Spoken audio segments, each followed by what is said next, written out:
మనకి కాలాన్ని విభాగం చేసి పరమేశ్వరుడిని చేరుకోవడానికి ఏ మార్గంలో ప్రయాణం చెయ్యాలో ఆ మార్గంలో ప్రయాణం చేయడంలో మనం కృతకృత్యులమయ్యేటట్టుగా ఆ ప్రణాళికనంతటినీ తీర్చిదిద్ది అందించడంలో ఋషులు సిద్ధహస్తులు. వారు కాలాన్ని మొట్టమొదట ప్రమాణంగా ఒక సంవత్సరంగా స్వీకరించారు. అటువంటి కాలాన్ని మళ్ళీ ఉత్తరాయణము దక్షిణాయనము అని రెండుగా విభాగం చేశారు.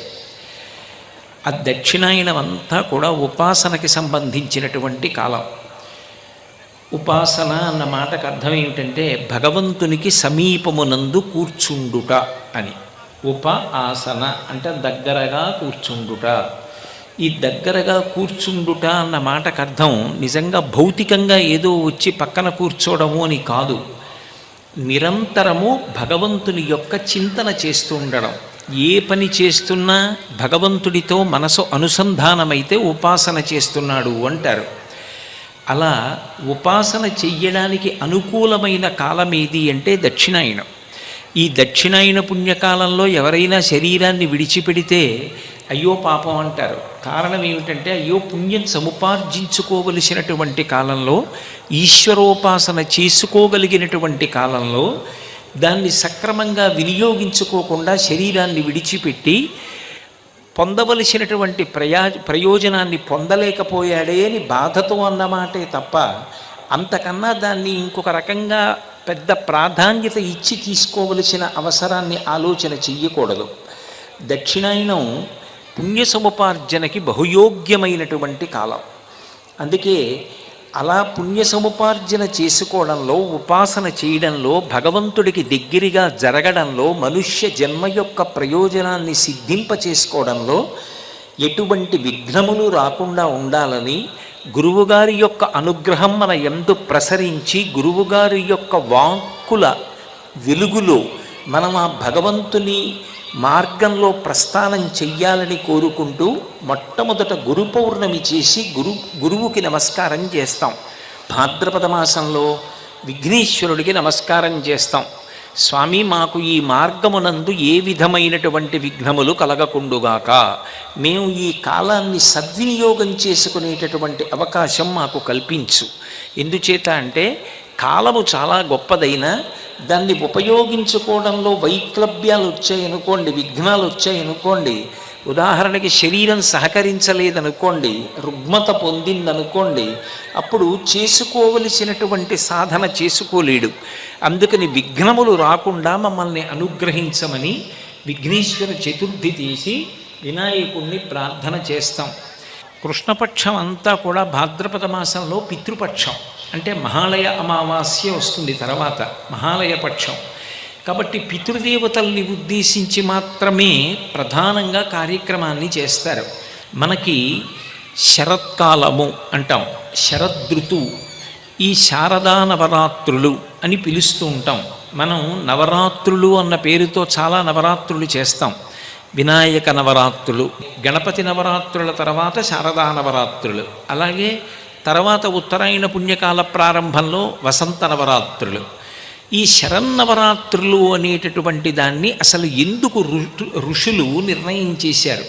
వాటిని నవరాత్రులు అన్న పేరుతో 9 రోజులు మాత్రమే నిర్వహించాలి అని చెప్పడం వెనక 9 రోజుల తర్వాత విజయదశమి అన్న పేరుతో పర్వదినం వస్తోందని ఋషి ఏ కారణం చేత నిర్ణయం చేశారు అంటే ఋషులు ఏది నిర్ణయం చేసినా తగిన ప్రాతిపదిక లేకుండా చెయ్యరు. వారు కాల విభాగం చెయ్యడంలో కాలమునందు అంతర్లీనంగా ఉండేటటువంటి భగవత్ శక్తిని లెక్క కట్టడంలో మనుష్య జన్మ సార్థక్యం పొందేటట్టుగా ఉపాసన చేసుకోవడానికి కాలమునందు ఎలా ప్రత్యేకమైనటువంటి విభూతి ప్రసరణం జరుగుతూ ఉంటుంది అనేటటువంటి విషయాన్ని దృష్టిలో పెట్టుకోవడంలో అందవేసినటువంటి సిద్ధహస్తులు. అందుకే మహానుభావులై శరన్నవరాత్రులను నిర్ణయం చేశారు. శరత్కాలము అనేటప్పటికీ తెల్లటి మబ్బులు కనపడతాయి. మా చిన్నతనంలో శరత్కాల మేఘం కనపడితే వెంటనే ఒక నూలుపోగు తీసి కట్టుకున్న బట్టలోంచి ఆ మేఘానికి సమర్పించి నమస్కరించమనేవారు.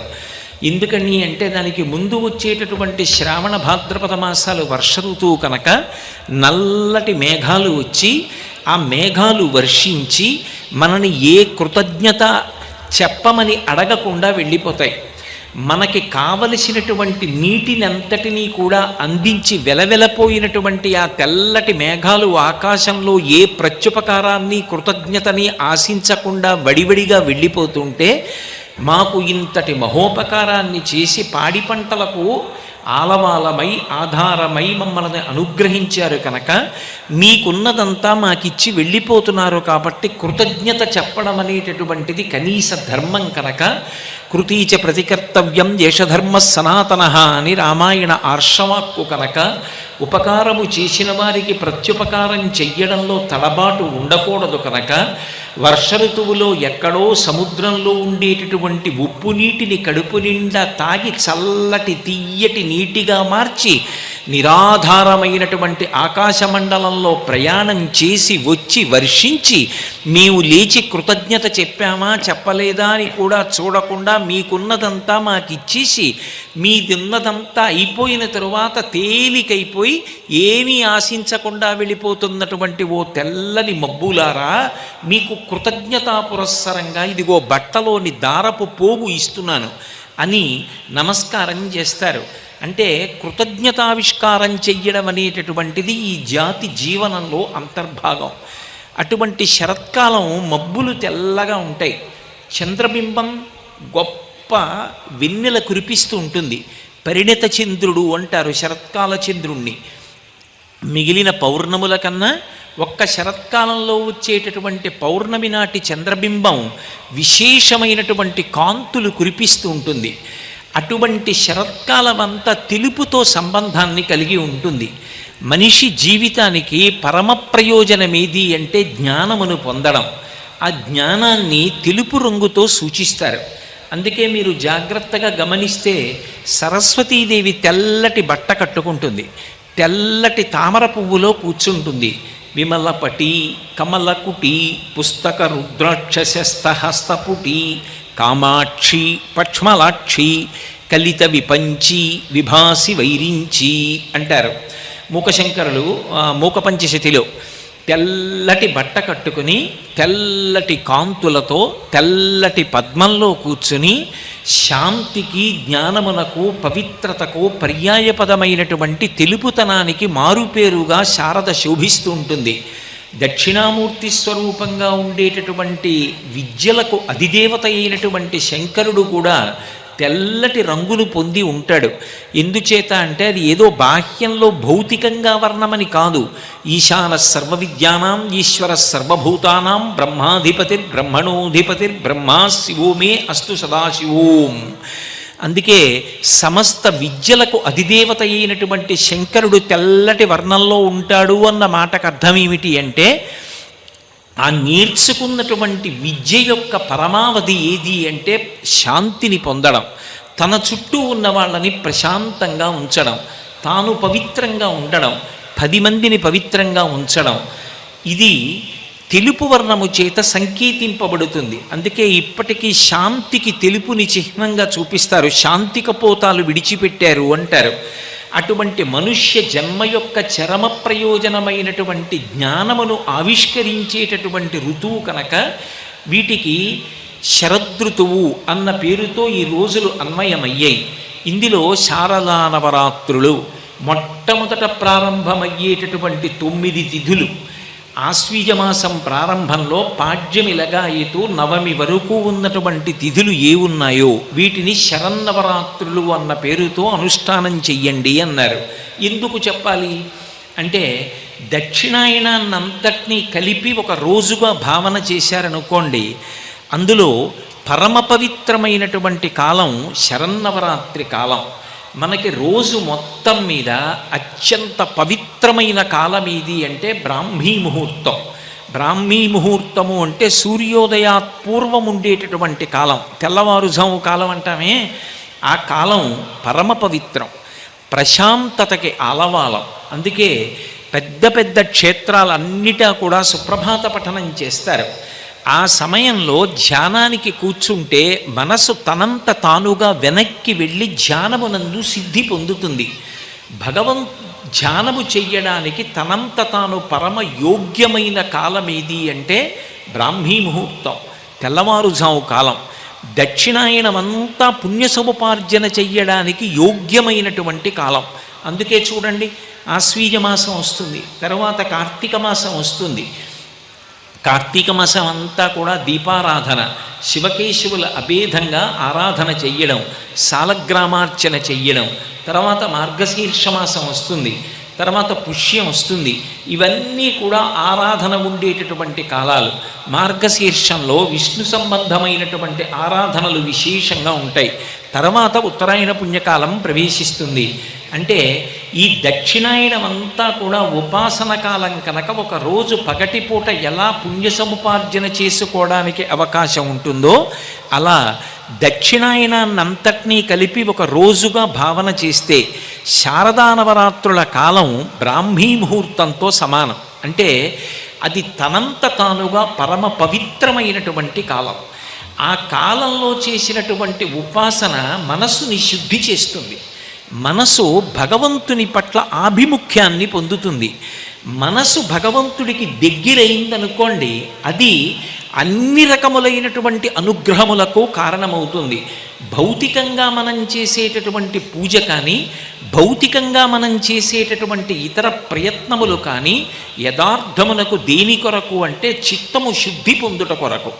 నేను ఒక పూజకి కూర్చున్నాను అనుకోండి, ఎందుకు కూర్చోవాలి పూజకి అంటే మార్చి మార్చి ఉపచారములు చెయ్యడంలో భగవంతుణ్ణి మనసులో దర్శనం చెయ్యడానికి, మానసికంగా నేను భగవంతుడికి దగ్గరగా జరగడం కోసం పూజ అనేటటువంటిది నాకు ఒక ఆలంబనం. అంతే తప్ప కేవలంగా మనసు అక్కడ పెట్టకుండా నేను ఏది చేసినా స్వీకరించడానికి పరమాత్మ సిద్ధంగా ఉండడు. అందుకే పత్రం పుష్పం ఫలం తోయం యోమే భక్త్యా ప్రయచ్చతి అంటాడు. భక్తి అనేటటువంటిది మనసుకి సంబంధించిన విషయం.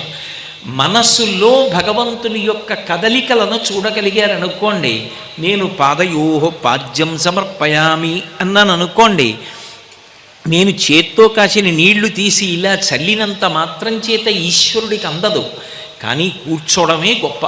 అసలు ముందు ప్రయత్నం మొదలు పెడితే పాదయోహో పాద్యం సమర్పయామి అన్నాను అనుకోండి, అప్పుడు ఆ కూర్చున్నటువంటి పార్వతీ పరమేశ్వరులు వాళ్ళ పాదములు నాకు కనపడేటట్టుగా ఆ అంచు కలిగినటువంటి పంచె కొద్దిగా పైకెత్తి, అమ్మ తాను కట్టుకున్నటువంటి చీర నాకు పాదములు కనపడేటట్టుగా పైకెత్తి 4 పాదములు కనపడుతుంటే అప్పుడు నేను ఉద్ధరిణితో తీసినటువంటి నీళ్లు వాళ్ళ పాదముల మీద వేసి ఆ తడిసినటువంటి పాదములను పరమ సంతోషంతో నా ఉత్తరీయంతో ఒత్తాననుకోండి, అది పాదయోహ పాద్యం సమర్పయామి. ఇప్పుడు నోటితో అనడం తేలిక, పక్కనున్నటువంటి నీటిని ఇవ్వడం తేలిక. కానీ మనసుని అక్కడ పెట్టి ఆ 4 పాదములను, పాదములకు ఉన్నటువంటి లత్తుకను పారాణిని దర్శనం చేసి, నేను నీళ్లు పోసినప్పుడు పాదముల మించి జారినటువంటి నీటి ధారని దర్శించి నా ఉత్తరీయంతో తొడవాలి అంటే నేను నా మనసుని అక్కడ నిలబెట్టాలి. మనసుని నిలబెట్టలేదనుకోండి, అది తంతు అవుతుంది, అది ఈశ్వరుడు స్వీకరించడు. మనసు లగ్నం అవ్వాలి అంటే కాలము కూడా కలిసి రావాలి. అన్ని కాలముల యందు మనసు తేలికగా వెనక్కి వెళ్ళదు. ఒక్క తెల్లవారుజాము కాలం మాత్రం తనంత తానుగా మనసు వెనక్కి వెళ్ళడానికి యోగ్యమైన కాలం. అందుకే బ్రాహ్మీ అంటే సరస్వతీ సంబంధంతో చెప్తారు. బ్రాహ్మీ ముహూర్తంలో చేసేటటువంటి పూజ, బ్రాహ్మీ ముహూర్తంలో చేసేటటువంటి సాధన, ధ్యానము విశేష ఫలితాన్ని ఇస్తాయి. ఎందుకంటే మనసు తొందరగా వెనక్కి వెడుతుంది. దక్షిణాయనాన్నంతటినీ కూడా మీరు ఒక రోజుగా పరిగణన చేస్తే తెల్లవారుజావు కాలంగా పరిగణింపబడేది ఏది అంటే శారదా నవరాత్రులు. ఈ మొట్టమొదటి 9 రోజులు తెల్లవారుజాముతో సమానం. ఆ సమయంలో భగవతిని ఆరాధన చేస్తారు. ఎందుకు భగవతిని ఆరాధన చెయ్యాలి అంటే అమ్మ యొక్క ఉపాసన లోకంలో చాలా తేలికైనటువంటి ఉపాసన. మీరు చూడండి, తెలిసి కానీ తెలియక కానీ ఎవరైనా సరే అమ్మవారి పాదాలు పట్టుకుంటారు. వేదాంగములు చదువుకున్నవాడు కానివ్వండి, గాయత్రి అన్న పేరుతో అమ్మవారి ఉపాసన చేస్తాడు. ఏమీ చదువుకోని వ్యక్తి కానివ్వండి, మరిడమ్మ అని ఒక్కసారి నమస్కారం పెడితే మళ్ళీ మళ్ళీ గుర్తుపెట్టుకుని ఇచ్చే అమ్మ అని నమస్కారం చేస్తాడు. ఆ అమ్మ అనుగ్రహం ఉంటే తలుపులు తీస్తే ఇంట్లోంచి చీడ బయటికి పోతుంది, రావలసింది లోపలికి వస్తుంది. అందుకని తలుపులమ్మ అంటాడు. అందరికన్నా మా ఊరికి ముందొచ్చి మా ఊళ్ళో నివాసం ఉండి మమ్మల్ని బిడ్డల్ని చేసి కాపాడుతున్న తల్లి, అందుకని పేరంటాలమ్మ అంటాడు. ఎంత ముందొచ్చిన తల్లో తెలియదు కాబట్టి ముసలమ్మ అంటాడు. కాదు కాదు, ఈ ఊరికంతటికీ కూడా కాపలా కాస్తూ రాత్రింబవళ్ళు బిడ్డల్ని చేసుకుని ఊరిని కాపాడుతోంది కాబట్టి పోలేరమ్మ అంటాడు. తెలిసున్న వాడి దగ్గర నుంచి తెలియని వాడి వరకు అందరికీ మనసుకి శాంతి ఎక్కడ కలుగుతుంది అంటే అమ్మ అన్న మాట దగ్గర కలుగుతుంది. అందుకే శంకరాచార్యుల వారు మాతాలహరి అనలేదు, మాతానందలహరి అనలేదు, సౌందర్యలహరి అన్నారు. అమ్మయే సౌందర్యం. అన్ని లోకంలో సౌందర్యం కాదు. అక్కడ ఒక పెద్ద నాగుపాం పడగ విప్పి ఆడుతోందనుకోండి, దాని పడగల మీద మణులు ప్రకాశిస్తున్నా నేను దగ్గరికి వెళ్ళి దాన్ని పట్టుకోలేను. పెద్ద పులి నోరు విప్పినప్పుడు చాలా ఆనందంగా అనిపించినా దగ్గరికి వెళ్ళి చూడలేను. అది సౌందర్యం కాదు, ప్రాణాంతకం. దగ్గరికి వెడితే ప్రాణం పోతుంది. కానీ అమ్మ, నేను పుట్టినప్పుడు నేను ఎవరో ఆవిడికి తెలియదు. తాను జనన మరణ సమస్యని ఎదుర్కొని నేను పుట్టినప్పుడు అంత కష్టపడి నాకు జన్మ ఇచ్చిన తల్లికి నేను కృతజ్ఞత చెప్పలేకపోయినా, అజ్ఞానంలో పడున్న మలమూత్రములు ఆవిడ మీద విసర్జించిన ఆవిడ నా శరీరాన్ని తుడిచి దగ్గరికి తీసుకుని స్తన్యమిచ్చి పెంచి పెద్ద చేసి నా కోసం ఉపవాసాలు చేసి పూజలు చేసి ప్రాణం పోయేటప్పుడు కూడా నేను అభ్యున్నతిని పొందాలని, నేను వృద్ధిలోకి రావాలని కోరుకుని విడిపోయినటువంటి తల్లి అమ్మ. అమ్మయే సృష్టికర్త, అమ్మయే స్థితికర్త, అమ్మయే ప్రళయకర్త. అందుకే వేదమంతటిది మాతృదేవోభవ అని మొట్టమొదటి నమస్కారం అమ్మకి చేయించింది. అటువంటి అమ్మ అనేటప్పటికీ ఉపాసన చాలా తేలిక. అమ్మ దగ్గరికి వెళ్ళడం, అమ్మ దగ్గర కూర్చోవడం, అమ్మ చెయ్యి పట్టుకోవడం, అమ్మ పాదాలు పట్టుకోవడం, అమ్మ పెట్టింది తినడం పరమ ప్రేమతో ఉంటాయి. కాబట్టి అమ్మగా ఉపాసన చేయడం అనేటటువంటిది ఈ లోకంలో ఏ సంప్రదాయం వారికైనా సరే విధింపబడింది. అసలు అమ్మని ఉపాసన చెయ్యనటువంటి సంప్రదాయాలు ఉండవు. కాబట్టి అమ్మవారి ఉపాసన చెయ్యండి అని చెప్పడానికి కారణం ఏమిటంటే ఆవిడ తమో గుణాన్ని పోగొడుతుంది. అసలు వేళ పట్టున నిద్ర లేస్తే కదూ తెల్లవారుజాముని ఉపయోగించుకోవడం. అసలు నేను ఉదయం 7:30 వరకు నిద్రే లేవననుకోండి, ఆ కాలము ఎంత గొప్పదైనా కావచ్చు, నేను 100 ఏళ్ళు బ్రతకచ్చు. 100 సంవత్సరాల ఆయుర్దాయంలో నేను ఒక్కనాడు కూడా బ్రాహ్మీ ముహూర్తమునందు నిద్ర లేవనప్పుడు ఆ సమయం నాకు ఏ రకంగా ప్రయోజనాన్ని కట్టబడుతుంది? 100 ఏళ్ళు బ్రతకడం మంచిదే, కానీ 100 ఏళ్లలో కనీసం ఒక 70 సంవత్సరాలైనా తెల్లవారుజాము సమయంలో నిద్ర లేచి ఉదయిస్తున్న సూర్యబింబానికి స్వాగతం పలికి నమస్కారం చెప్పగలిగితే అప్పుడు నా జన్మ సార్థక్యం. తమోగుణం పోవాలి, బడలిక పోవాలి, అలసట పోవాలి, ఉత్సాహం కలవాలి, నిద్ర లేవాలి, ఆ సూర్యబింబానికి స్వాగతం పలకాలి, నేను నా జన్మ సార్థక్యం పొందాలి. ఇటువంటి ప్రేరణ పొందాలి అంటే ముందు తమోగుణాన్ని తీయగలిగినది ఎవరు అంటే అమ్మవారు తీసేస్తుంది. అందుకే అమ్మవారి ఉపాసన చెయ్యండి అని చెప్పారు. నిజానికి భగవంతుణ్ణి అమ్మగా పిలిచినా అయ్యగా పిలిచినా ఏ పేరు పెట్టి పిలవకపోయినా పలికేది మాత్రం ఆయనే. స్త్రీ పురుష నపుంసక మూర్తియును కాక, తిర్య కమర నరాది మూర్తియును కాక, కర్మ గుణభేద రసత్ప్రకాశి కాక, వెనుక నందియుతానగు విభుతలంతు అంటారు పోతనగారు భాగవతంలో. స్త్రీ అని పిలిచినా, పురుషుడు అని పిలిచినా, నపుంసకమూర్తి అని పిలిచినా, అసలు ఏ లింగభేదం లేకుండా ఏ పేరు పెట్టి పిలవకపోయినా పలికేటటువంటిది మాత్రం ఆ పరమేశ్వరుడే. రామకృష్ణ పరమహంస చెప్పినట్టు చెరువు దగ్గరికి వెళ్ళి ఒకడు తూర్పు ఒడ్డు నుంచి నీళ్లు తాగుతూ మంచి నీళ్ళు అన్నాడు, ఇంకొకడు అవతల వైపు ఉత్తరం వైపు నీళ్లు తాగుతూ ఇది జలం అన్నాడు, ఇంకొకడు పశ్చిమ దిక్కుకు వెళ్ళి మెట్లు దిగి నీళ్లు తాగుతూ ఇది ఆక్వా అన్నాడు, ఇంకొకడు యువతల వైపు దక్షిణం వైపు మెట్లు దిగుతూ నీళ్లు తాగి పానీ అన్నాడు. ఏ పేరు పెట్టి పిలిచినా నీటి యొక్క లక్షణం మాత్రం దాహం తీర్చడం. ఏ పేరు పెట్టి పిలవకుండా నీళ్లు తాగినా దాని యొక్క లక్షణం దాహం తీర్చడం. భగవంతుణ్ణి మీరు ఏ పేరు పెట్టి పిలిచినా ఆయన యొక్క గుణం ఉద్ధరణ. మీరు ఏ పేరు పెట్టి పిలవకపోయినా కూడా ఆయన యొక్క లక్షణం పరమ కారుణ్యంతో మనుష్యుణ్ణి పైకెత్తి తన వైపుకి లాక్కోవడం. కాబట్టి అటువంటి పరమేశ్వరుణ్ణి మాతృస్వరూపంగా ఈ శారదా నవరాత్రులలో ఉపాసన చేస్తారు. అటువంటి తల్లి తమోగుణాన్ని భేదిస్తుంది. అందుకని శారదా నవరాత్రులను దుర్వినియోగము చేసుకోవద్దు. దక్షిణాయనమంత గొప్ప పుణ్యప్రదమైన కాలమైతే దానికి బ్రాహ్మీ ముహూర్తముతో సమానమైనటువంటి కాలము శారదా నవరాత్రుల కాలం.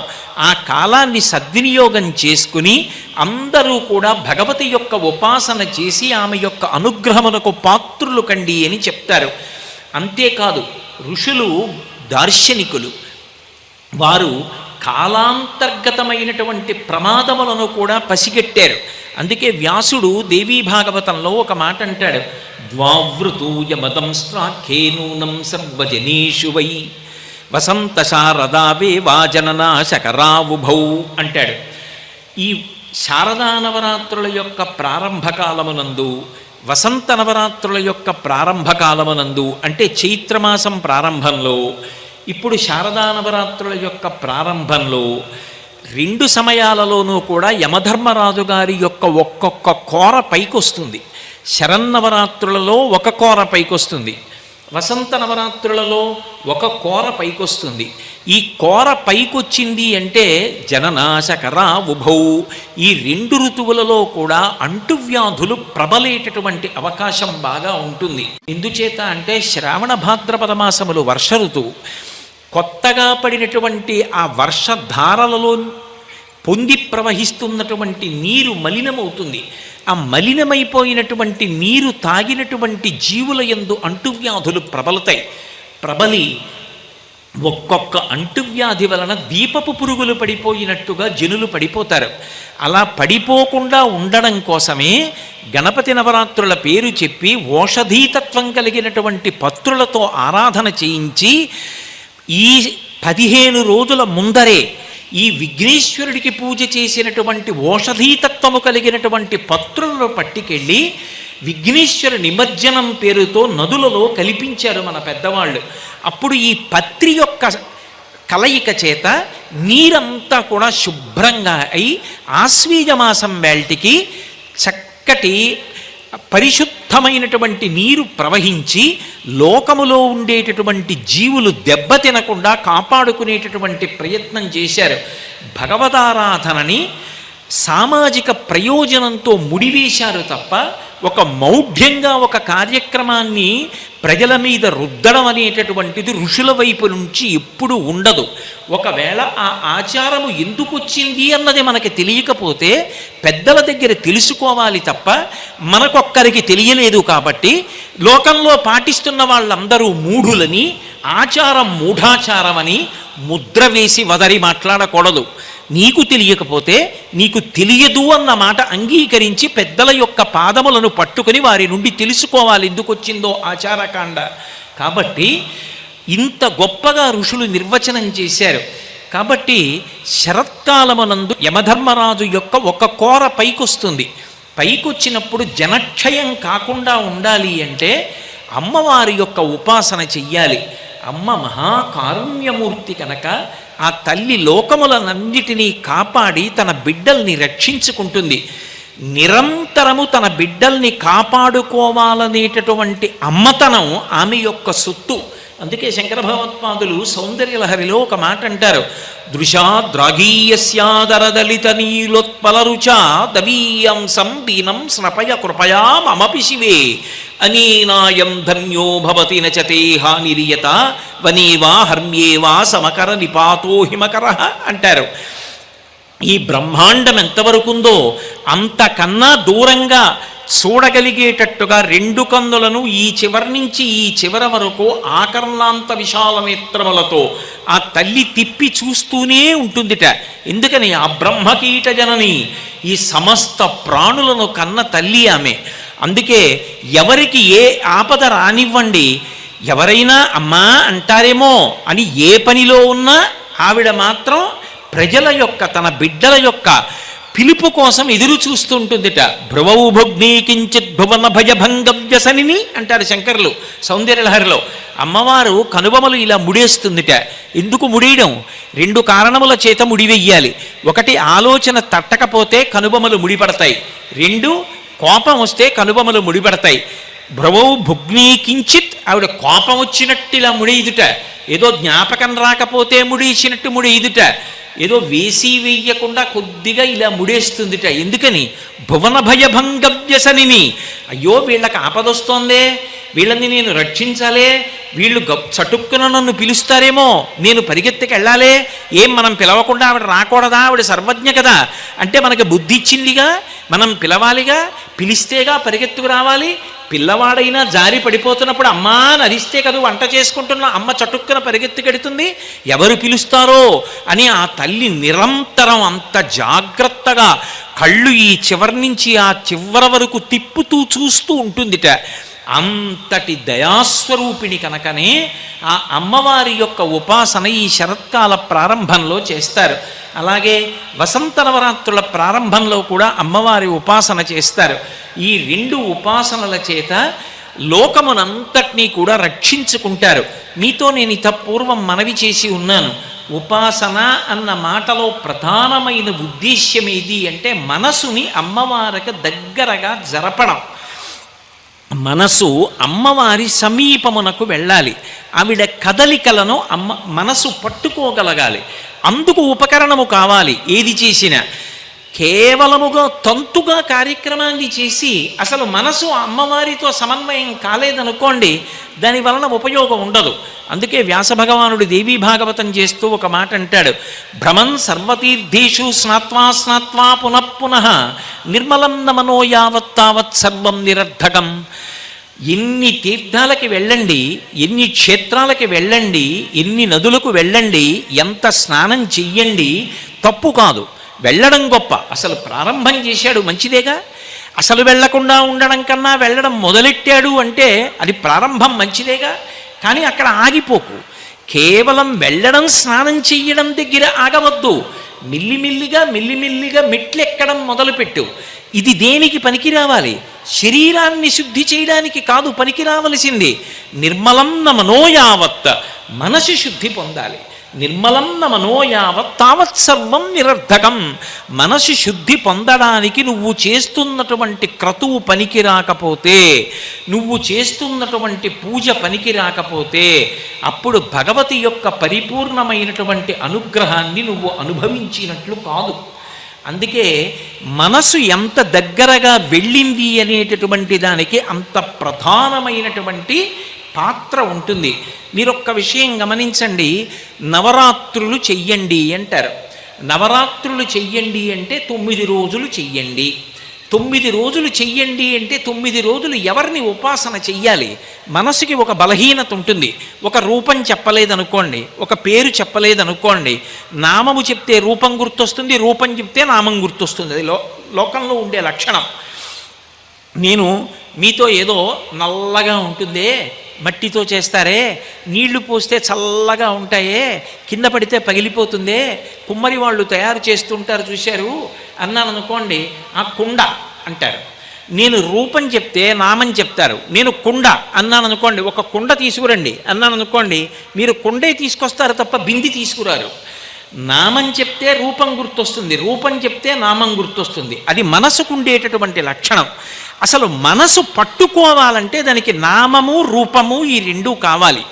ఈ 2 ఇవ్వలేదనుకోండి, మీరు భగవతిని పట్టుకోండి అని నేను చెప్పి వెళ్ళిపోయాను అనుకోండి, వెంటనే మీరు ప్రశ్న వేస్తారు, ఏమండి భగవతిని పట్టుకోండి అంటే కనకదుర్గమ్మని పట్టుకోవాలా, లేకపోతే ఏదో తిరువాణక్కోయిల్లో జంబుకేశ్వరంలో ఉండేటటువంటి అఖిలాండేశ్వరిని పట్టుకోవాలా, కంచిలో ఉండే కామాక్షిని పట్టుకోవాలా, మధురైలో ఉండే మీనాక్షిని పట్టుకోవాలా, ఎవరి పాదములు పట్టుకోవాలి? ఎలా ఉపాసన చెయ్యాలి? సరస్వతిన, పార్వతిన, లక్ష్మిన, ఏ నామంతో పిలవాలి, ఏ రూపంతో ఆరాధన చెయ్యాలి అని ఒక అనుమానం వస్తుంది. అలా అనుమానం రావలసిన అవసరం లేకుండా ఋషి నివృత్తి చేశాడు.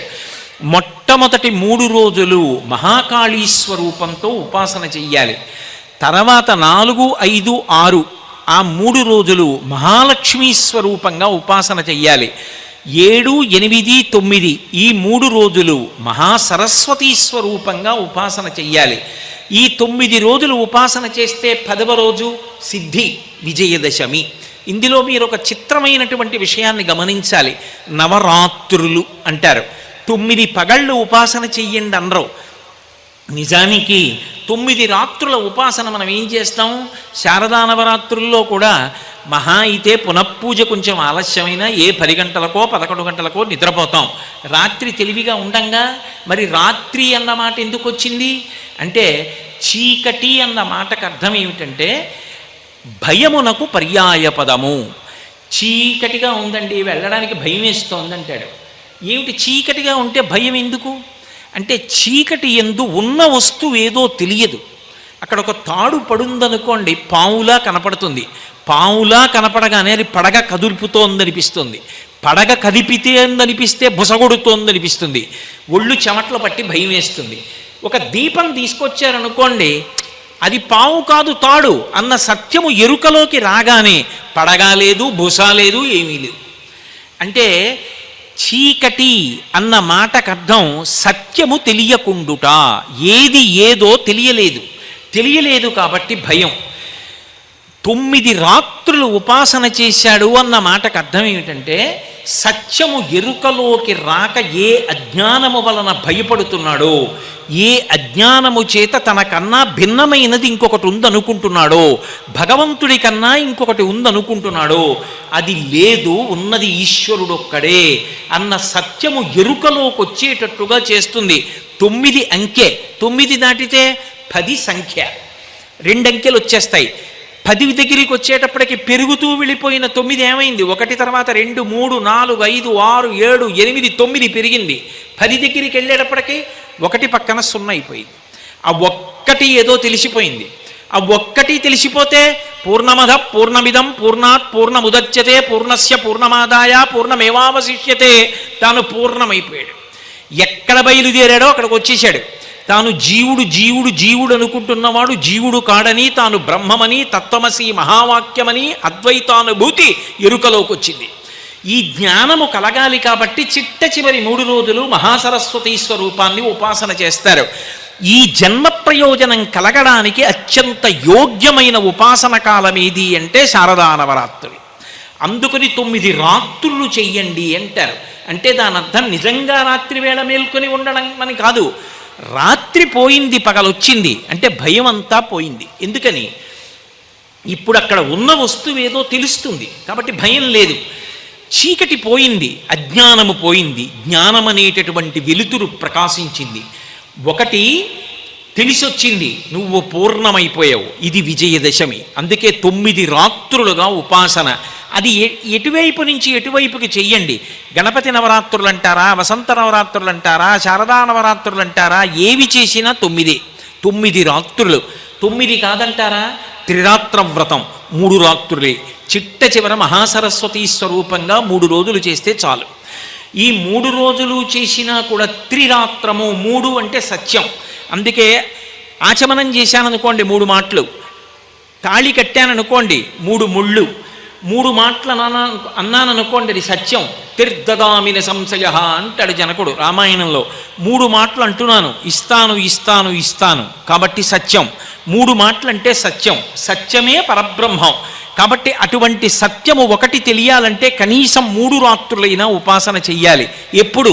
నీకు 9 రాత్రులు చెయ్యడానికి కావలసినటువంటి శక్తి శరీరమునందు లేకపోతే కనీసంలో కనీసం 3 రాత్రులు చెయ్యాలి. ఓపిక ఉంటే 9 రోజులు తప్పకుండా ఉపాసన చెయ్యవలసిందే. అందుకని నవరాత్రి తప్పితే త్రిరాత్ర వ్రతము. ఇందులో మొట్టమొదటి 3 రోజులు మహాకాళీ స్వరూపాన్ని ఉపాసన చెయ్యండి అన్నారు. మహాకాళీ స్వరూపము అని నేను అనగానే అయ్య బాబోయ్ ఎలా ఉపాసన చేస్తామండి, కాళీ స్వరూపం అంటే భయం వేస్తుంది కదండి అని మీరు బెంగ పెట్టుకోవలసిన అవసరం ఉండకూడదు. ఎందుచేత అంటే నేను ఒక్క మాట చెప్తాను, బాగా జ్ఞాపకం పెట్టుకోండి. ఆ మహాకాళీ స్వరూపాన్ని ఉపాసన చేసి రామకృష్ణ పరమహంస జ్ఞానం పొందలా? పైగా మహాకాళీ స్వరూపం అనేటటువంటిది శాస్త్రమనందు పూర్తిగా భిన్నమైనది. నేను మీతో ఒక్క మాట చెప్పాలంటే, పకపక పకపక నవ్వుతూ తాంబూల చర్వణం చేస్తున్న ఎర్రటి నోటితో ఇక్కడి నుంచి ఇక్కడి వరకు నవ్వుతూ దంతపంక్తి కనపడకుండా ఇంత పెద్ద బొట్టు పెట్టుకుని త్రిశూలాన్ని కిందకి దింపి పట్టుకొని పచ్చటి పట్టుపుట్టమో ఎర్రటి పట్టుపుట్టమో కట్టుకున్నటువంటి తల్లి కనకదుర్గమ్మ ఉన్నదే, ఆమెయే మహాకాళీ స్వరూపం. ఇప్పుడు ఆ అమ్మని చూస్తే భయం ఎందుకు? ఇక్కడ మీరు ఒక్క విషయం గమనించాలి. మహాకాళీ స్వరూపము అనేటప్పటికే వాహనానికి ప్రాధాన్యత ఉంటుంది. అందుకే శరన్నవరాత్రులలో వాహన సేవకి అంత ప్రఖ్యాతి వచ్చింది. ఆవిడ సింహవాహనారూఢయ్యి ఉంటుందంటే సింహవాహనం మీద వెడుతూ ఉంటుంది. సింహవాహనం మీద వెడుతోంది, ఆవిడ త్రిశూలం పట్టుకుంది అన్న మాటకు అర్థం ఏమిటంటే, నేను చేసేటటువంటి ఉపాసన వలన అమ్మా నీ అనుగ్రహంగా ముందు నాకేం కావాలి అంటే, నాలో చేరి ఉండిపోయినటువంటి దుర్గుణములు అన్నీ కూడా వెళ్ళిపోవాలి. ఇది మొట్టమొదట అడగాలి.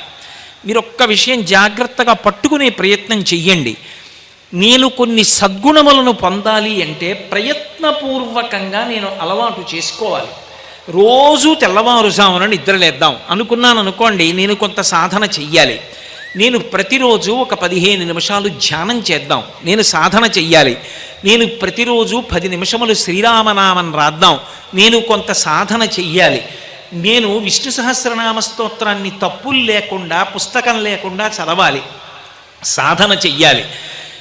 నాకు కోపం రావాలి, సాధన అక్కర్లేదు. నాకు వస్తువులు కావాలన్న కోరికలు ఉండాలి, సాధన అక్కర్లేదు. నాకన్నా వృద్ధిలోకి వచ్చిన వాడు కనపడేటప్పటికి నాలో అసూయ పుట్టాలి, సాధన అక్కర్లేదు. నాకు ఇంకా ఇంకా సంపాదించి ఇంకా దాచుకోవాలన్న కోరిక కలగాలి, దానికోసం సాధన అక్కర్లేదు. ఇవన్నీ కూడా వాసనాబలంగా వచ్చేసినటువంటివి.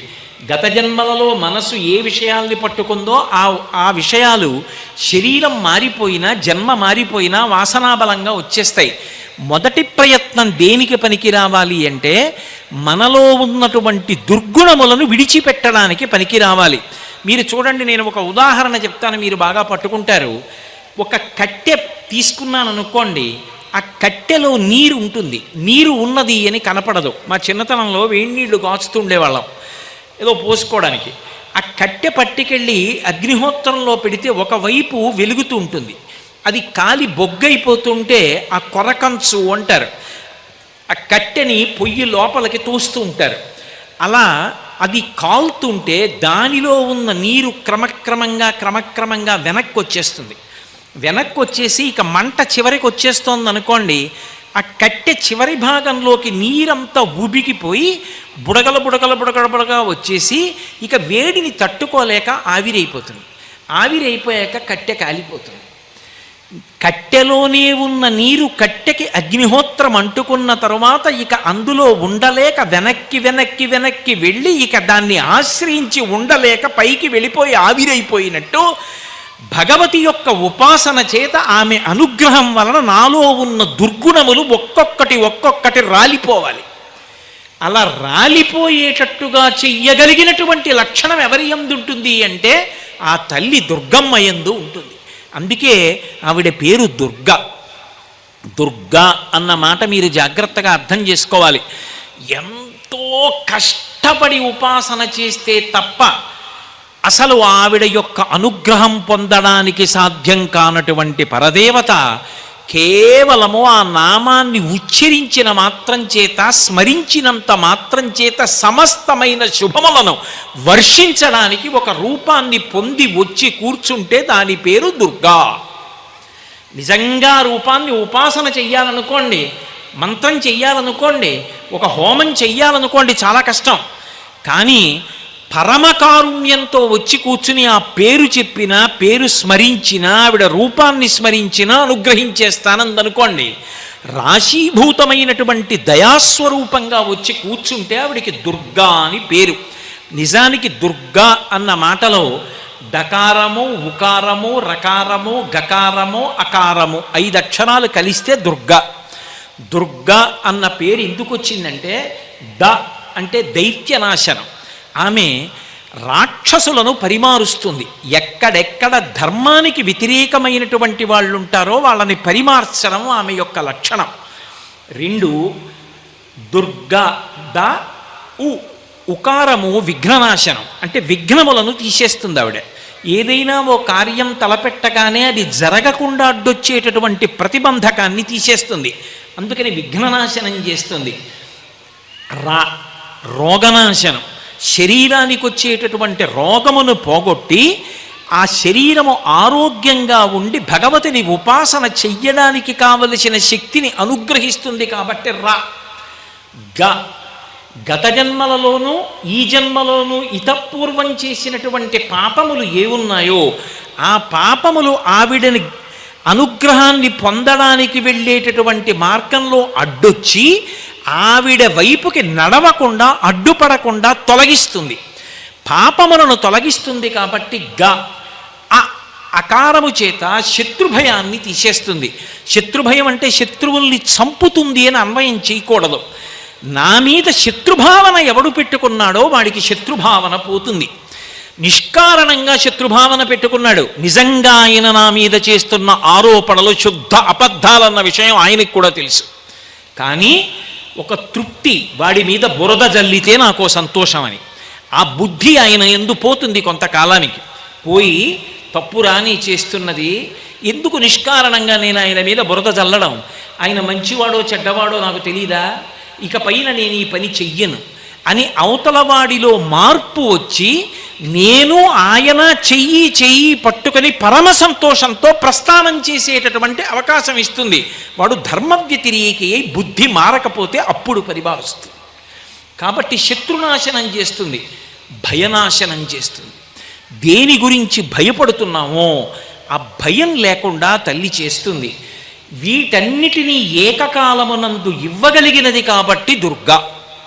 అందుకే ఎక్కడెక్కడ మనలోకి చేరకూడని ఉన్నాయో వాటినన్నిటినీ తీసేసేది ఎవరో ఆ తల్లికి దుర్గా అని పేరు. ఆ తల్లి యొక్క పాదములను పట్టుకున్నామనుకోండి, అమ్మా నువ్వు అనుగ్రహించాలి, నా అంత నేను కోపాన్ని పోగొట్టుకోలేకపోతున్నాను. ఎక్కడి నుంచి వస్తుంది కోపం? ఇప్పుడు నేను ఇవాళ ఇక్కడికి వచ్చాను అంటే ఎక్కడి నుంచి వచ్చారండి అని అడిగితే కాకినాడ నుంచి వచ్చానండి అని చెప్తాను. నాకు కోపం వచ్చిందనుకోండి, ఎక్కడి నుంచి వచ్చిందండి కోపం అని అడిగారు అనుకోండి, ఎక్కడి నుంచి వచ్చిందని చెప్పాలి? ఇక్కడే ఉంటుంది కోపం, ఇక్కడున్నదే పైకి వస్తుంది. ఒకసారి కోపం కానీ వచ్చిందనుకోండి వికృతమైన రూపాన్ని పొందుతాడు. అసలు మనిషి ఆలోచన ఇక సక్రమంగా ఉండదు, మనసులో రాక్షసుడు ప్రవేశిస్తాడు, ఊగిపోతాడు, నోటి వెంట ఏ మాట వస్తోందో తెలియదు. నేను ఇలా మాట్లాడవచ్చా మాట్లాడకూడదా యుక్తాయుక్త విచక్షణ ఉండదు. క్రుద్ధ పాపం నకుర్యాత్కః క్రుద్ధో హన్యాద్గురూనపి క్రుద్ధ పరుషయా వాచా నరం సాధూన దీక్షిపేత్. ఆ క్రోధం వచ్చినవాడు ఊగిపోతాడు. ఒక్కొక్కసారి నిభాయించుకోలేకపోతే ఎదురుగుండా ఉన్న పెద్దల్ని కూడా చంపేస్తాడు. అంత మహాపాపం ఎవరు చేయిస్తారంటే లోపల ఉన్నటువంటి ఆ కోపం చేయిస్తుంది. ఎప్పుడు అవకాశం దొరుకుతుందా పైకొద్దామని చూస్తుంటుంది. కామక్రోధశ్చ లోభశ్చ దేహే తిష్టంతి తస్కరాః జ్ఞానరత్నాపహారాయ తస్మాత్ జాగ్రత్త అంటారు శంకరులు. ఇక్కడే కూర్చుని ఉంటాయి అరిషడ్వర్గాలు. ఎప్పుడు అవకాశం దొరుకుతుందా అని చూస్తూ ఉంటాయి. చిన్న అవకాశం దొరికిందా చటుక్కన పైకి లేస్తాయి. లేచిందా అసలు మనిషి రూపమే మారిపోతుంది. ఊగిపోతాడు, ఉనికిపోతాడు. నోటితో ఏది మాట్లాడుతున్నాడో తెలియదు, ఏం చేస్తున్నాడో తెలియదు. ఆ తర్వాత జీవితాంతం తలకొట్టుకున్న ఉపయోగం ఏముంటుంది? ఒక్కసారి కానీ క్రోధము మనిషిని ఆవహించిందా అంత పాపాన్ని మూటకట్టుకుంటాడు. కామమైనా అంతే, లోభమైనా అంతే, మదమైనా అంతే, మాత్సర్యమైనా అంతే. ఈ గుణములను నియంత్రించి వీటిని అదుపులో ఉంచి మనిషి పశువు కాకుండా చూడగలిగినటువంటి తల్లి ఎవరు అంటే ఆ తల్లి జగన్మాత అయినటువంటి దుర్గా. ఆమెయే మహాకాళీ స్వరూపం. అందుకే మొట్టమొదటి 3 రాత్రులు దుర్గని ఉపాసన చేస్తారు. ఆ ఉపాసన చేసినప్పుడు మీరు చూడండి, చండీ హోమం అని చేస్తారు, దుర్గా సప్తశతి పారాయణ చేస్తారు, దేవీ మహాత్మ్యం అంటారు దాన్ని. మనకి ఆశ్చర్యకరమైన విషయం ఏమిటంటే దాని పేరే సప్తశతి. సప్తశతి అంటే 700 శ్లోకాలుండి 3 చరిత్రలతో ఉంటుంది. అది పారాయణ చెయ్యాలి ఆ 9 రోజులు కూడా. ఆ పారాయణ చేస్తే అమ్మవారి అనుగ్రహం లభిస్తుంది అని. ఇందులో విచిత్రం ఏమిటంటే 700 శ్లోకాలు. అసలు మనిషికి ఒక చోటికి వెళ్ళి భగవంతుణ్ణి నాకు ఇది కావాలి అని అడగవలసిన అవసరం లేకుండా ఋషులే మనకి భగవంతుడు ఏమి ఇవ్వాలో నిర్ణయం చేసి సంకల్పంలో చెప్పించారు. ధర్మార్థ కామ మోక్ష చతుర్విధ పురుషార్థ బల సిద్ధ్యర్థం. మనిషికి ఏవి కావాలి అంటే ధర్మము, అర్థము, కామము, మోక్షము. మోక్షమిక ప్రత్యేకంగా వచ్చేది కాదు. అర్థము ధర్మముతో ముడిపడిపోతే, కామము ధర్మంతో ముడిపడిపోతే. నేను సంపాదిస్తే ధార్మికం, నేను ఖర్చు పెడితే ధార్మికం. నాకు కోరిక పుడితే ధర్మబద్ధం, నేను ఆ కోరిక తీర్చుకుంటే ధర్మబద్ధం. ఏది చేసినా నేను చూసేది ఇది ధార్మికమేనా? నేను ₹1 తీసుకున్నాను, ఇది ధార్మికమేనా? ధర్మం అంగీకరిస్తుందా? అంగీకరిస్తుంది. తీసి జేబులో పెట్టుకుంటాను. జేబులో పెట్టుకున్నది రహస్యంగా పెట్టుకోవలసిన అవసరం ఏముంది ధార్మికమైనప్పుడు? అయ్యా ఇదిగో ఈ ₹1 ఇలా సంపాదించాను అని నువ్వు ధైర్యంగా చెప్పగలవు. ఎప్పుడు ధైర్యంగా చెప్పలేవు. అది ధార్మికం కానప్పుడు. అంటే పాపం మూట కట్టుకున్నావు. వ్యయం చేసేటప్పుడు, ఖర్చు పెట్టేటప్పుడు ఆ ఖర్చు ధర్మంతో ముడిపడింది, బెంగలేదు. నేను ఇందుకు ఖర్చు పెట్టానని చెప్తారు. ధార్మికంగా ఖర్చు పెట్టలేదు, చెప్పలేరు. కామము, నాకు కోరిక పుట్టింది, అది ధర్మబద్ధము, ఏం బెంగలేదు, అనుభవించవచ్చు. ఏదో నాకు ఒక్కసారి వెళ్ళి అమ్మవారి దర్శనం చేద్దామనిపించింది, ఏమి దోషం ఉంది అందులో? ఏమి తప్పు లేదు, అనుభవించవచ్చు. కానీ పక్క గదిలో ఉన్నటువంటి వాళ్ళ బంగారు వస్తువేదో నేను వాళ్ళు తలుపు పక్కన వేసుకుని, చాగంటి కోటేశ్వరరావు గారు కదా పక్క గదిలో ఉన్నారు, మన గదిలో పెట్టుకున్న వస్తువులకి ఏమవుతుందిలే అని తాళం వేయకుండా జారగిల వేసి పక్కకి వెళ్ళారు. ఇదే అదునని లోపలికెళ్ళి ఎదురుగుండా కనపడుతున్న ఒక బంగారు వస్తువు తెద్దామని ఆలోచన పుట్టిందనుకోండి, ధార్మికమేనా? కాదు. తీయకు. కోరిక పుట్టవచ్చుగాక, మనసులో ఆలోచన రావచ్చుగాక, ధర్మబద్ధము కాదు, చెయ్యవద్దు. ధర్మబద్ధము, అనుభవించు. అర్థము కామముతో ముడిపడిపోతే, కామము ధర్మముతో ముడిపడిపోతే ఇక 4వది ప్రయత్నం లేకుండా వస్తుంది, అది మోక్షం. కాబట్టి ఇప్పుడు ధర్మార్థ కామ మోక్ష చతుర్విధ పురుషార్థ బల సిద్ధ్యర్థం అని కదా అంటాం. ఇందులో ఈ ధర్మ, అర్థ, కామ, మోక్ష ఈ 4 మనకి నిర్దేశించడం కోసం, ఉపదేశించడం కోసం 4 గ్రంథాలు వచ్చాయి. ఇవి 4 700 శ్లోకాలతోటే ఉంటాయి. అసలు ఆ 7 అన్న అంకెకున్న గొప్పతనం. అందుకు 7 కొండలవాడ వెంకటరమణ గోవిందా గోవిందా అండం. షట్చక్ర భేదనం, 6 చక్రాలు దాటి 7వ చక్రంలో పార్వతీదేవి పరమేశ్వరుడితో రమించిందనే ఆ సహస్రార చక్రమనందు యోగి రమిస్తాడు.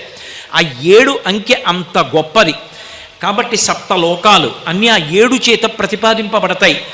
ఏమిటి 700 శ్లోకాలతో అంటే, ధర్మమును పాటించడానికి సప్తశతిగా ఇవ్వబడింది మనుధర్మశాస్త్రం, అది సప్తశతి. అర్థము, ధార్మికంగా మనకి ఒక అవసరం ఉన్నప్పుడు ఆ అవసరం తీరడానికి అమ్మవారికి కాకపోతే ఎవరికి చెప్పుకుంటాం? అర్థో జిజ్ఞాసురర్థార్థి జ్ఞానీచ భరతర్షభ. నాకు అమెరికా అధ్యక్షుణ్ణైపోవాలన్న కోరిక పుడితే విర్రి కోరిక, కానీ నా కూతురి పెళ్లి చేయడానికి నా దగ్గర ₹1,00,000 కావాలనుకుంటే అది తప్పేమిటి? అప్పుడు అది కోరిక అనరు, అవసరం అంటారు. అవసరం ఎవరికి చెప్పాలి? భగవంతుడికే చెప్పుకోవాలి. ఆయనే చెప్పాడు నాకు చెప్తాడన్నారు, నేనెవరిని కాదనడానికి. కాబట్టి భగవంతుడికి చెప్తారు అవసరాలు. అప్పుడు నీకు అలా ఆర్థికమైన అవసరాలు వస్తే భగవంతుణ్ణి, భగవతిని ఎలా ఉపాసన చెయ్యాలో చెప్పిన 700 శ్లోకాల సప్తశతి అర్థశాస్త్రమునకు సంబంధించినది, దేవి మహాత్మ్యం. ఇక 3వది కామము. కామము ఎలా ధర్మబద్ధము చేసుకోవాలో చెప్పిన 700 శ్లోకాలు వాత్సాయన కామసూత్రం. మోక్షమును పొందడానికి శాస్త్రము భగవద్గీత సప్తశతి. ఈ 4 సప్తశతులే. ఇందులో దుర్గా సప్తశతి మీరు చండీపారాయణలో విని ఉంటారు. దుర్గా సప్తశతిలో అర్గళా స్తోత్రము అని ఒక స్తోత్రం వస్తుంది, దాని పేరే అర్గళ. అర్గళ అన్న మాటకు అర్థం ఏమిటో తెలుసా? 2 తలుపులు వేసి గడియ పెడితే ఆ గడియ అవతల వైపు నుంచి తలుపు తోసినప్పుడు తట్టుకోవచ్చు, తట్టుకోకపోవచ్చు.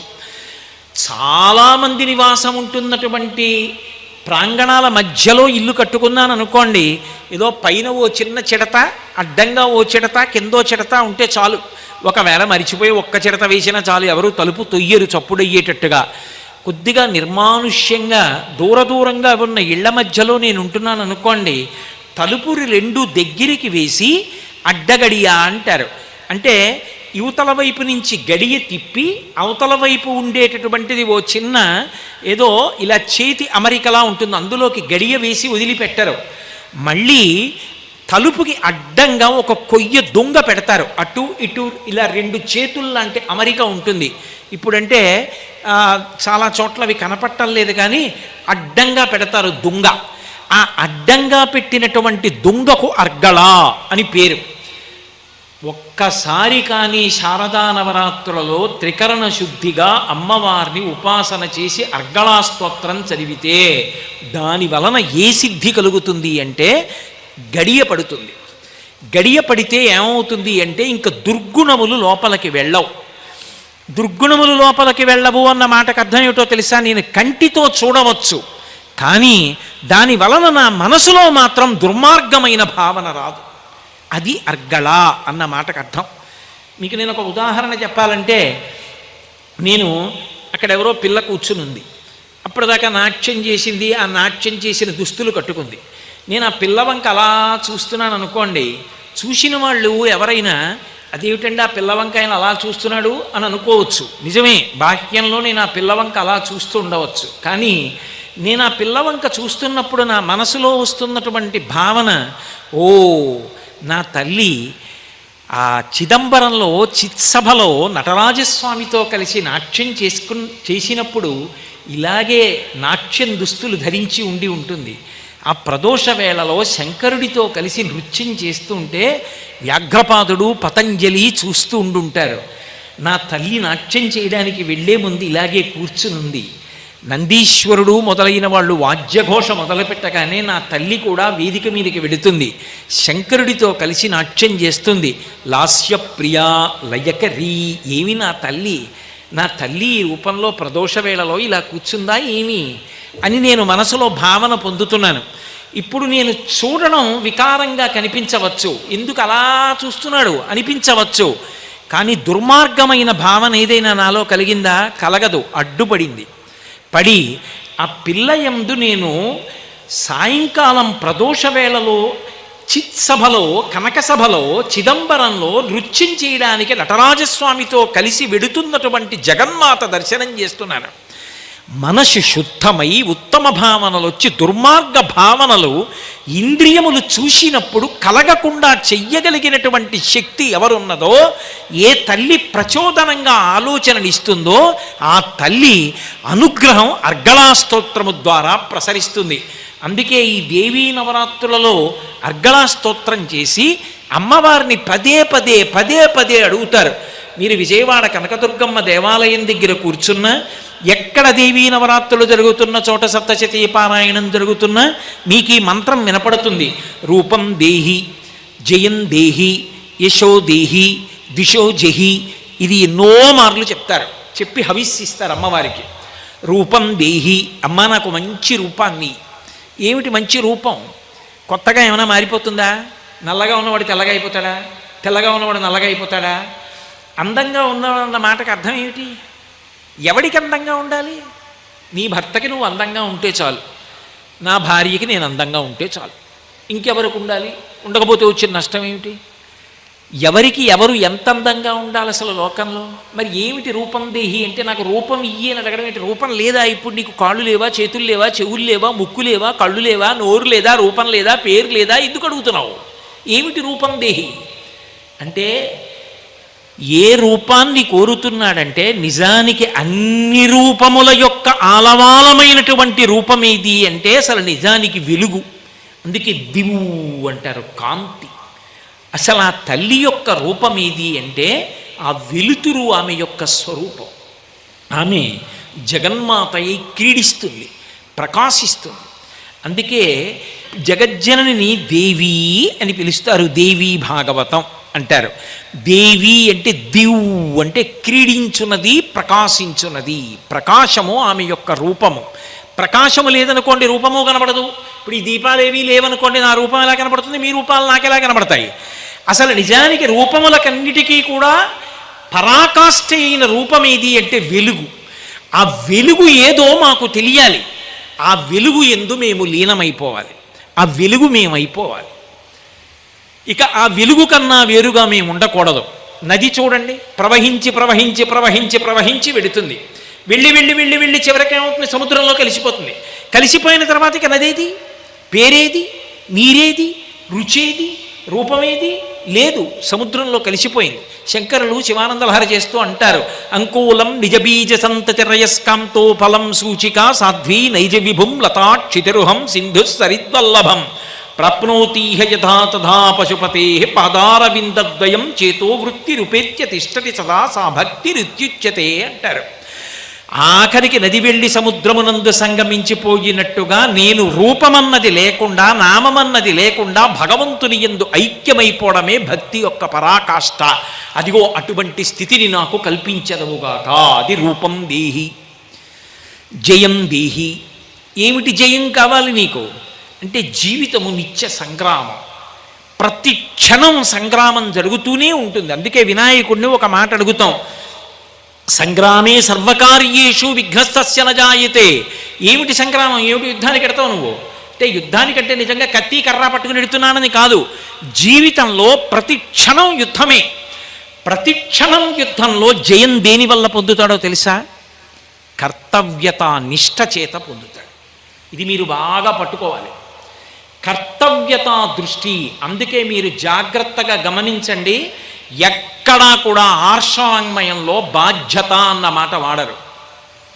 మీకు అంతవరకు ఎందుకు, వెంకటేశ్వర సుప్రభాతం ఉంటుంది, కౌసల్యా సుప్రజా రామ పూర్వా సంధ్యా ప్రవర్తతే ఉత్తిష్ఠ నరశార్దూల కర్తవ్యం దైవమాన్వికం. రామచంద్రమూర్తి లక్ష్మణస్వామి శిష్యులై విశ్వామిత్రుడితో కలిసి వెడుతున్నారు. రాత్రి నిద్రపోయారు, బడలిపోయారు పిల్లలిద్దరూ. తెల్లవారిపోయింది, సూర్యోదయం అయిపోతోంది, పడుకున్నారు. విశ్వామిత్రుడు సంధ్యావందనాది కార్యక్రమాలు చేసుకున్నాడు. వచ్చాడు, పిల్లలిద్దరిని చూశాడు. ముద్దులులికే పిల్లలు నిద్రపోతున్నారు, లేపుతున్నాడు. కౌసల్యా సుప్రజా రామ, కౌసల్య యొక్క ముద్దుల కొడక రామ లే, ఉత్తిష్ఠ నరశార్దూల. దేనికి లేవాలి? కర్తవ్యం దైవమాన్నికం. ఏమిటి కర్తవ్యం అంటే, దైవమాన్నికం. ఇది బ్రాహ్మీ ముహూర్తం, నువ్వు లేచి సంధ్యావందనం చెయ్యాలి, సూర్య నమస్కారం చెయ్యాలి, అర్ఘ్యం ఇవ్వాలి, గాయత్రీ మంత్రం చెయ్యాలి. అలాగే ఎక్కడ చూడండి అదే అంటాడు. ఎప్పుడైనా సరే రాజైనటువంటి వాడికి కర్తవ్యం ఏమిటి అంటే, కర్తవ్యం రక్షతా సదా అంటాడు. రక్షించడము కర్తవ్యం. కర్తవ్యం శాంతికారకం. కర్తవ్యం కాదు బాధ్యత, అది మీ యొక్క అశాంతికి కారణం. కర్తవ్యం, నేను నా కొడుక్కి చదువు చెప్పించానా లేదా, నా కొడుక్కి నేను మంచి బుద్ధులు చెప్పానా లేదా, నాన్నగారు ఇలా చేసినప్పుడు నేను ఇలా ఎందుకు చేయకూడదని వాడు నన్ను ఆదర్శంగా తీసుకుని తప్పు పనులు చేయకుండా నేను జాగ్రత్తగా ప్రవర్తించానా లేదా, వాడు జీవితంలో వృద్ధిలోకి రావడానికి కావలసినవన్నీ నేను అందించానా అందించలేదా, నా కర్తవ్యం అయిపోయింది. నా చెప్పులు విప్పేయాలి. అస్తమానం ఆ చెప్పులు వేసుకుని ఎలా కూర్చుంటావు? ఒకనాడు నేను పెళ్లిపీటల మీదకి ఎడుతున్నప్పుడు చెప్పులు వేసుకున్నాను, పెళ్లి కొడుకు చెప్పులు. తర్వాత విప్పేశాను, తండ్రి అన్న చెప్పులు వేసుకున్నాను. తర్వాత నా కొడుక్కి పెళ్లి చేసేటప్పుడు స్నాతకంలో స్నాతకం చేస్తున్నవాడు అన్న చెప్పులు వేసుకున్నాను. చెప్పులు వేసుకున్నాను అంటే ఆ పాత్ర పొందాను. తర్వాత నా కొడుక్కి కొడుకు పుట్టాడు, నేను కాదు బాలసార పీటల మీద కూర్చునేది, ఆ చెప్పులు ఇప్పుడు నా కొడుకు వేసుకుంటాడు. వాడు తండ్రి, వాడు కూర్చుని బాలసారి చేస్తాడు. ఎప్పుడు ఏది విప్పేయాలో అది విప్పేయాలి, ఎప్పుడు ఏది పట్టుకోవాలో అది పట్టుకోవాలి. పట్టు విడుపు తెలియని వాడు గెలవలేడు. అందుకే వాడికి పట్టు విడుపు తెలియదండి అంటారు. ఇది చివరికి ఎక్కడికి వెళ్ళాలి? సాధన చెయ్యడానికి దీన్ని పట్టుకోవాలి. ఒకనాడు సాధన చేసి చేసి చేసి చేసి జ్ఞానం అంకురించింది. పిందెగా రాలిపోకు, కాయగా రాలిపోకు, పండైపోయింది, మెత్తగా అయిపోయింది, లోపల ఉన్న గుజ్జు రసమైపోయింది, తీయగా అయిపోయింది. తనంత తాను ముచిక వదిలిపెట్టేయాలి, రాలిపోవాలి. ఆయన పండిపోయాడండి అంటారు. అందుకే పట్టు తెలియాలి, వదలడం తెలియాలి. ఇది తెలియలేదనుకోండి, అదంతా నాదే బాధ్యత అనుకుంటాడు. నేను సంపాదించకపోతే ఎలాగండి? ఎంత సంపాదిస్తావు? కొడుకు, మనవలు, మునిమనవలు, ఇనుమనవలు, ఎన్ని తరాలకి సంపాదిస్తావు? మిగిలినటువంటి ఏ ప్రాణికి సంపాదన గొడవ లేదు. దానికి పిల్లలు వృద్ధిలోకి వచ్చి తనంత తాను తినేవరికే. ఓ కుక్క ఉందనుకోండి, దానికి పుట్టిన పిల్ల తనంత తాను ఆహారం సంపాదించుకోగలదా లేదా, అక్కడతో అయిపోయింది దాని కర్తవ్యం. మనుష్యుడి దగ్గరికి వచ్చేటప్పటికి అయ్యి బాబోయ్, ఈ సంపాదన అన్న మాటకు అర్థం ఎక్కడుందండి? అసలు ఎంత సంపాదిస్తే పూర్తవుతుంది? లేదు. అప్పుడు బాధ్యత అన్న పేరు పెట్టుకున్న నాడు దేని యందు కూడా మీకు పూర్తి చేయడం అన్నది లేదు. కర్తవ్యం, నేను చెయ్యవలసింది చేశానా లేదా, నేను చెయ్యవలసింది నేను చేస్తున్నానా, చేశానా, అంతే తృప్తి. అందుకే కర్తవ్యతానిష్ట. జయమునకు కారణము, చిత్తశాంతికి కారణం ఎక్కడుంటుందంటే కర్తవ్యం. నేను చెయ్యవలసింది చేస్తున్నానా, నేను చెయ్యవలసింది చేయకపోతే అప్పుడు ఏడవాలి. నేను చెయ్యవలసింది చేశానా లేదా? నేనేం చేయను? తల్లి ఏం చేయగలదు? అన్నం వండగలదు, కూరలు వండగలదు, పచ్చడి చేయగలదు, పులుసు పెట్టగలదు, పెరుగు సిద్ధం చేయగలదు, అక్కడ పెట్టగలదు. 25 ఏళ్ళు వచ్చిన కొడుకు ఆకలేస్తున్న అన్నం తినకుండా ఏదో చూస్తూ కూర్చుంటానంటే తల్లి బలవంతంగా అన్నం పెట్టగలదా? తన కర్తవ్యం. వండింది, పెట్టింది, పిలిచింది, తినరా అంది, 10 మాటలు చెప్పింది. వాడు తినలేదని ఈవిడ తలకొట్టుకు ఏడిస్తే నా కర్తవ్యం జయం. నేను నిత్య సంఘర్షణ, జీవితంలో ప్రతిదీ పోరాటమే. ఈ పోరాటంలో నేను గెలవాలి కర్తవ్యతానిష్టతో. నేను శాంతిగా ఉండాలి. అసలు శాంతము లేక సౌఖ్యము లేదు సారసదలనయన అంటారు త్యాగరాజస్వామి. అసలు ఆ శాంతం లేకుండా ఇంకేం చేస్తావు ఉపాసన? ఆ ప్రశాంతత లేనినాడు ఎప్పుడు నాకు ప్రశాంతత అంటే, రేపు నేను పూజామందిరంలో కూర్చున్నాను అనుకోండి, నిన్న చెయ్యవలసినవి చేశానా, ఇవాళ చెయ్యవలసినవి చేస్తానా, అంతే. నిన్న చెయ్యవలసినవి చేశాను, ఫలితం రాలేదు, వదిలేయి, అది ఈశ్వర అనుగ్రహం, అంతే. ఇది జయం దేహి. బాహ్యమునందు అమ్మా నేను చేసిన సంకల్పాలు ఏమున్నాయో అవి నెరవేరేటట్టుగా చూడు. అడగడం తప్పేం కాదుగా, అడగవచ్చు. కాబట్టి రూపం దేహి, జయం దేహి, యశోదేహి. యశోదేహి అంటే ఇది మనిషి అడగాలి.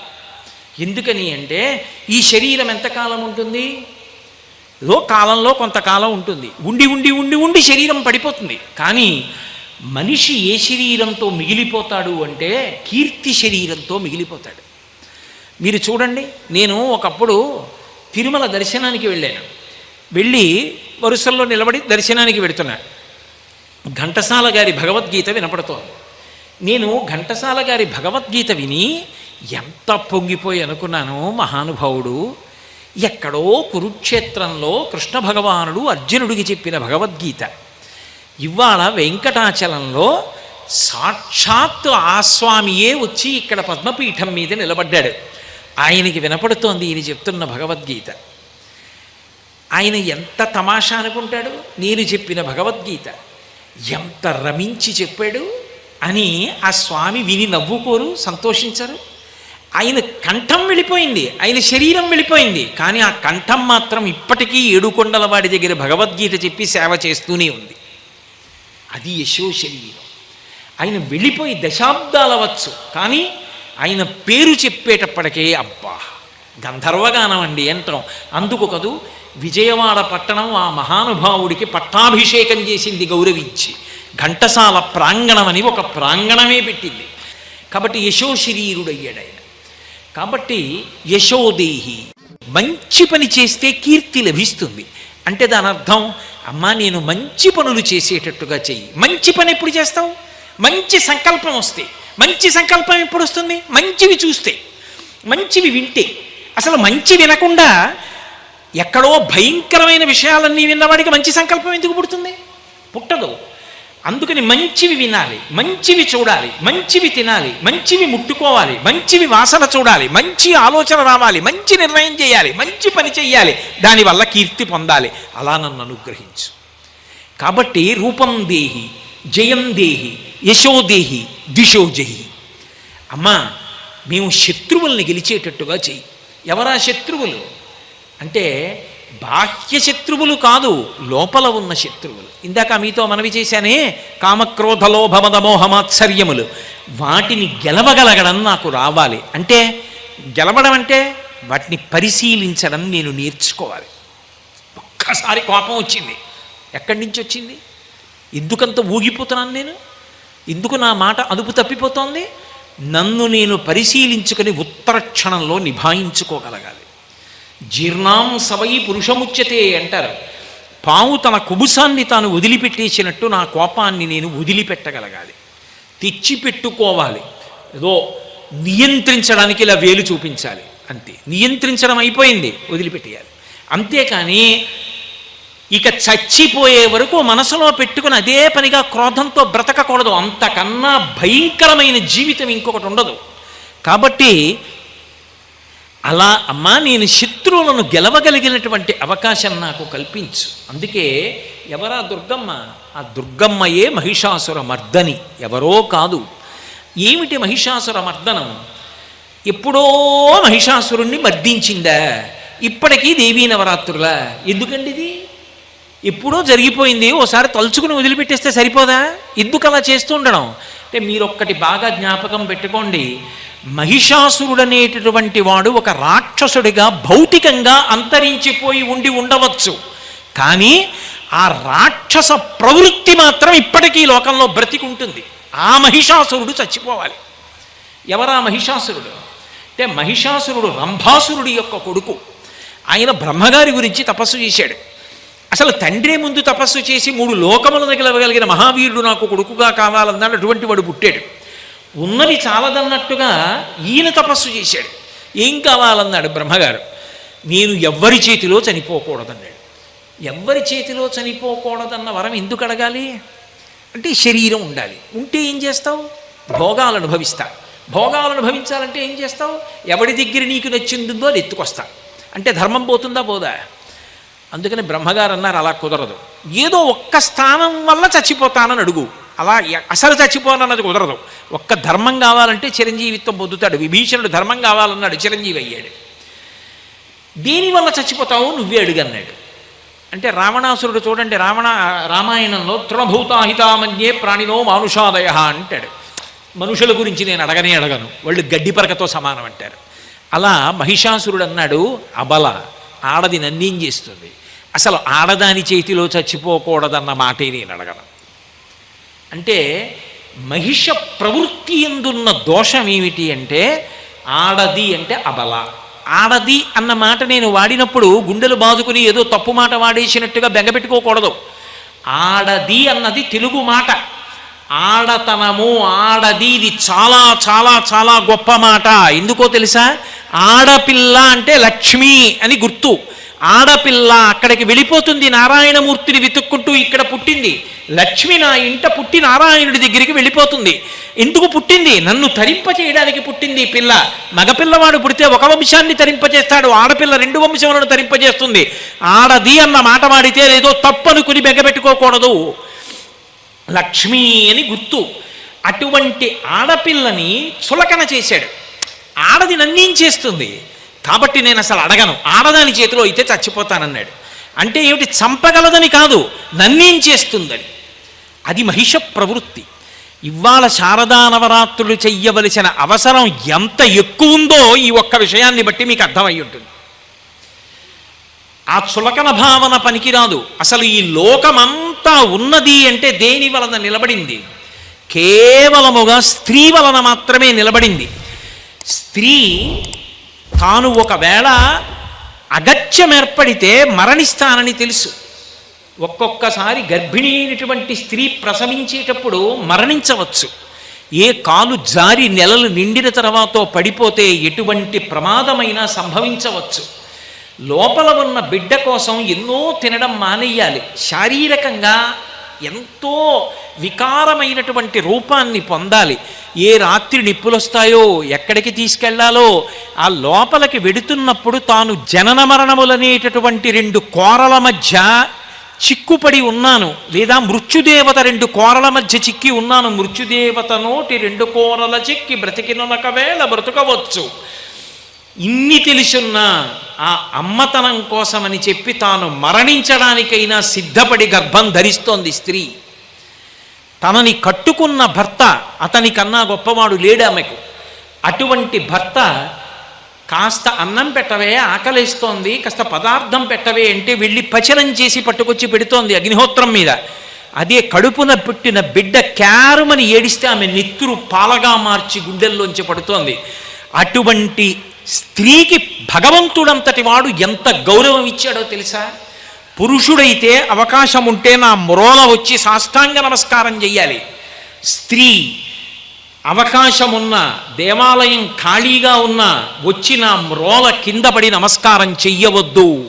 స్త్రీకి సాష్టాంగ నమస్కారం లేదు. అందుకే శరీరమునందుండేటటువంటి ఏ అవయవము గుండా ఈ సమస్త ప్రాణికోటి ఉత్పత్తి అవుతోందో ఆ అవయవము కాని, శరీరమునకు ఊర్ధ్వభాగమునందున్నటువంటి ఏ 2 స్తనముల చేత ఈ లోకమంతా పోషింపబడుతోందో ఆ స్తనములు కాని నా మ్రోల నేలకి తగలక్కర్లేదు. వాళ్ళు పంచాంగ నమస్కారం చేస్తే చాలు, నాకు సాష్టాంగ నమస్కారం అక్కర్లేదని భగవంతుడంతటి వాడు గౌరవించాడు. అమ్మ అన్న మాటకి వెంకటేశ్వరుడంతటి వాడంత కట్టుబడ్డాడు. ఇవాల్టి రోజున కూడా తల్లిగారికి బకుళమాతకి అంత సేవ చేస్తున్నాడు.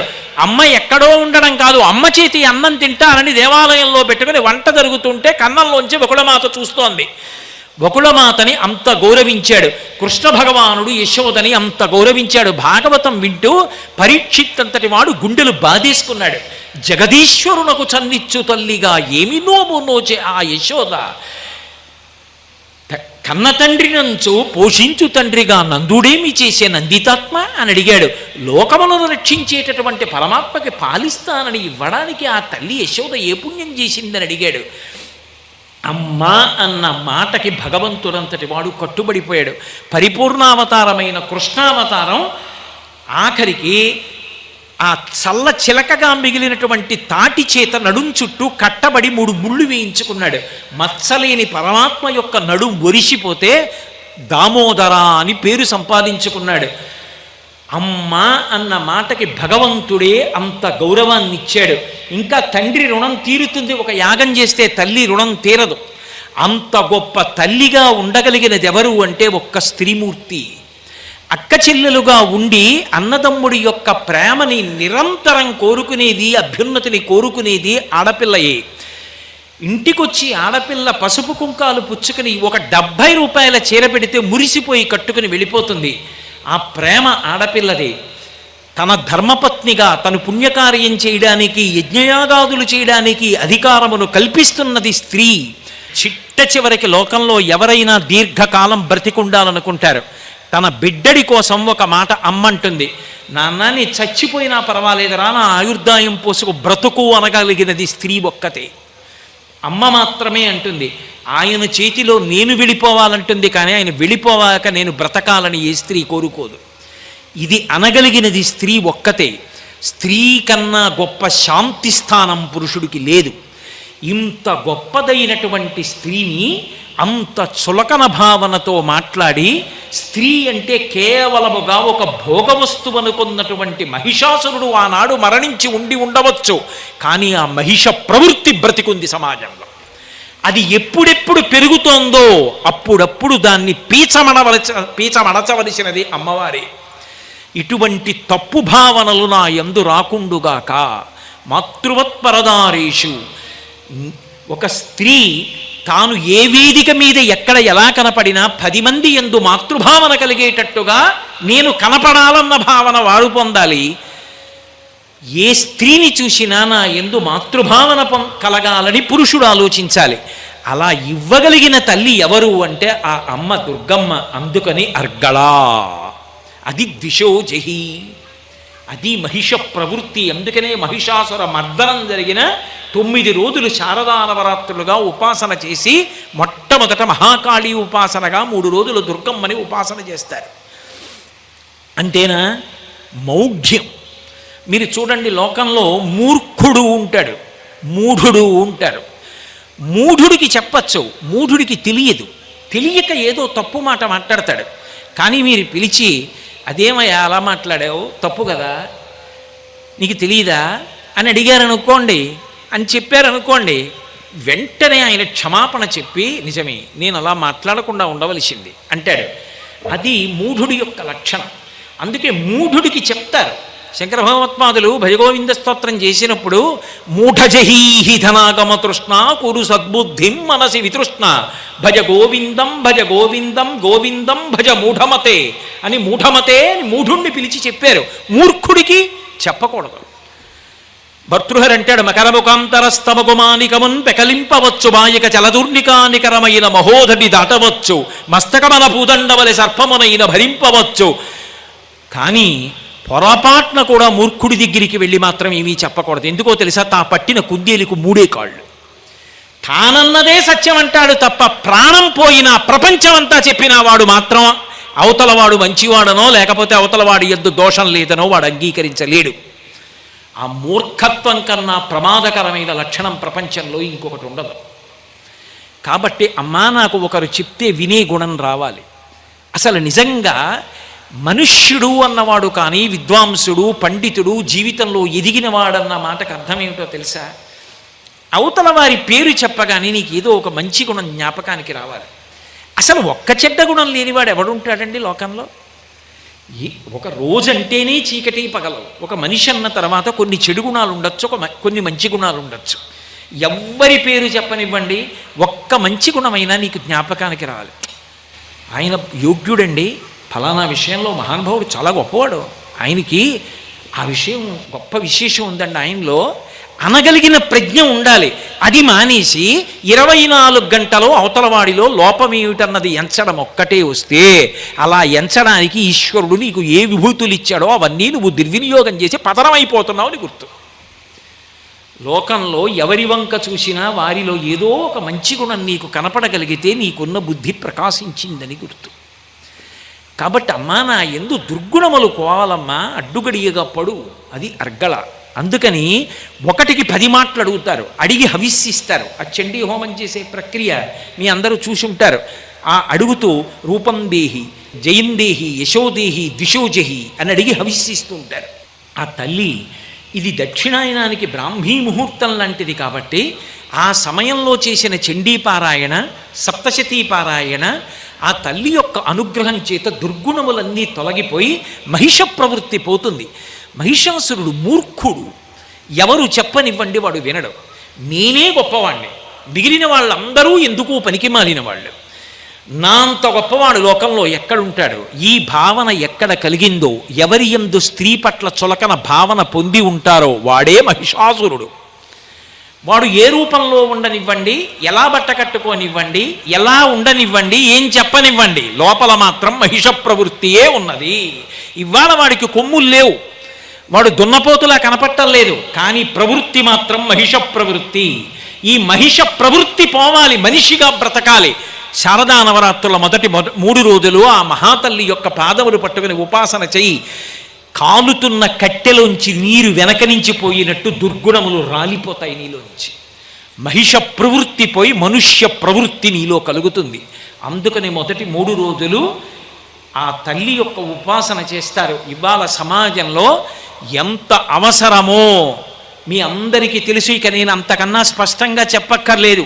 ఇవాళ సమాజంలో స్త్రీ పట్ల చులకన భావన పోయి ఈ మహిష ప్రవృత్తి నశించిపోవాలంటే శారదా నవరాత్రులు, అమ్మవారి ఉపాసన, వాడలా విఘ్నేశ్వర నవరాత్రులు ఎలా జరిగాయో అలా జరగాలి. అన్ని చోట్ల దుర్గా సప్తశతి పారాయణ జరగాలి. అన్ని చోట్ల అమ్మవారి ఆరాధనలు జరగాలి, అమ్మవారికి వాహన సేవలు జరగాలి, అమ్మవారికి కుంకుమార్చనలు జరగాలి, అమ్మవారికి చండీహోమం జరగాలి. అప్పుడే రాష్ట్రమంతా సుభిక్షమై ధార్మికమైన రీతిలో ప్రజలు ప్రవర్తించి రాష్ట్రానికి దేశానికి మంచి పేరు వస్తుంది. అందుకే మొదటి 3 రోజులు మహాకాళీ స్వరూపాన్ని ఉపాసన చేస్తారు.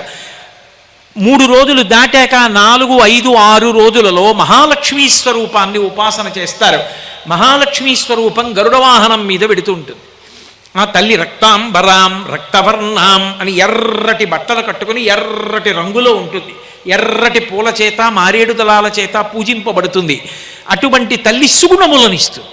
మీరు చూడండి, దుర్గుణములు తొలగిపోయిన తరువాత సద్గుణములను అమ్మవారు కటాక్షిస్తుంది. ఎందుచేత అంటే మీరు ఒకటి గమనించండి, అసలు శరీరం బలహీన పడిపోయి జ్వరంతో ఉన్నాడు ఒక వ్యక్తి.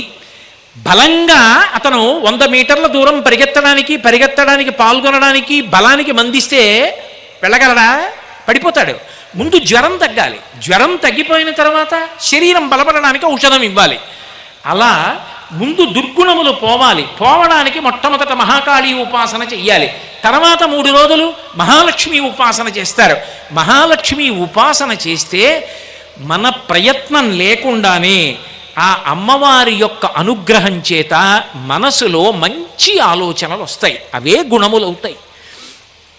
ఓర్పుతో ఉండడం, 10 మంది గురించి మంచిగా ఆలోచన చెయ్యడం, నేనొక్కడిని బాగుపడ్డం కాదు, నాతో పాటు 10 మంది బాగుపడాలి అని కోరుకోగలిగినటువంటి త్యాగబుద్ధి, నోరుంది కదా అని అదే పనిగా వదరి మాట్లాడడం కాదు, సంయమనంతో మాట్లాడగలిగినటువంటి మంచి లక్షణం.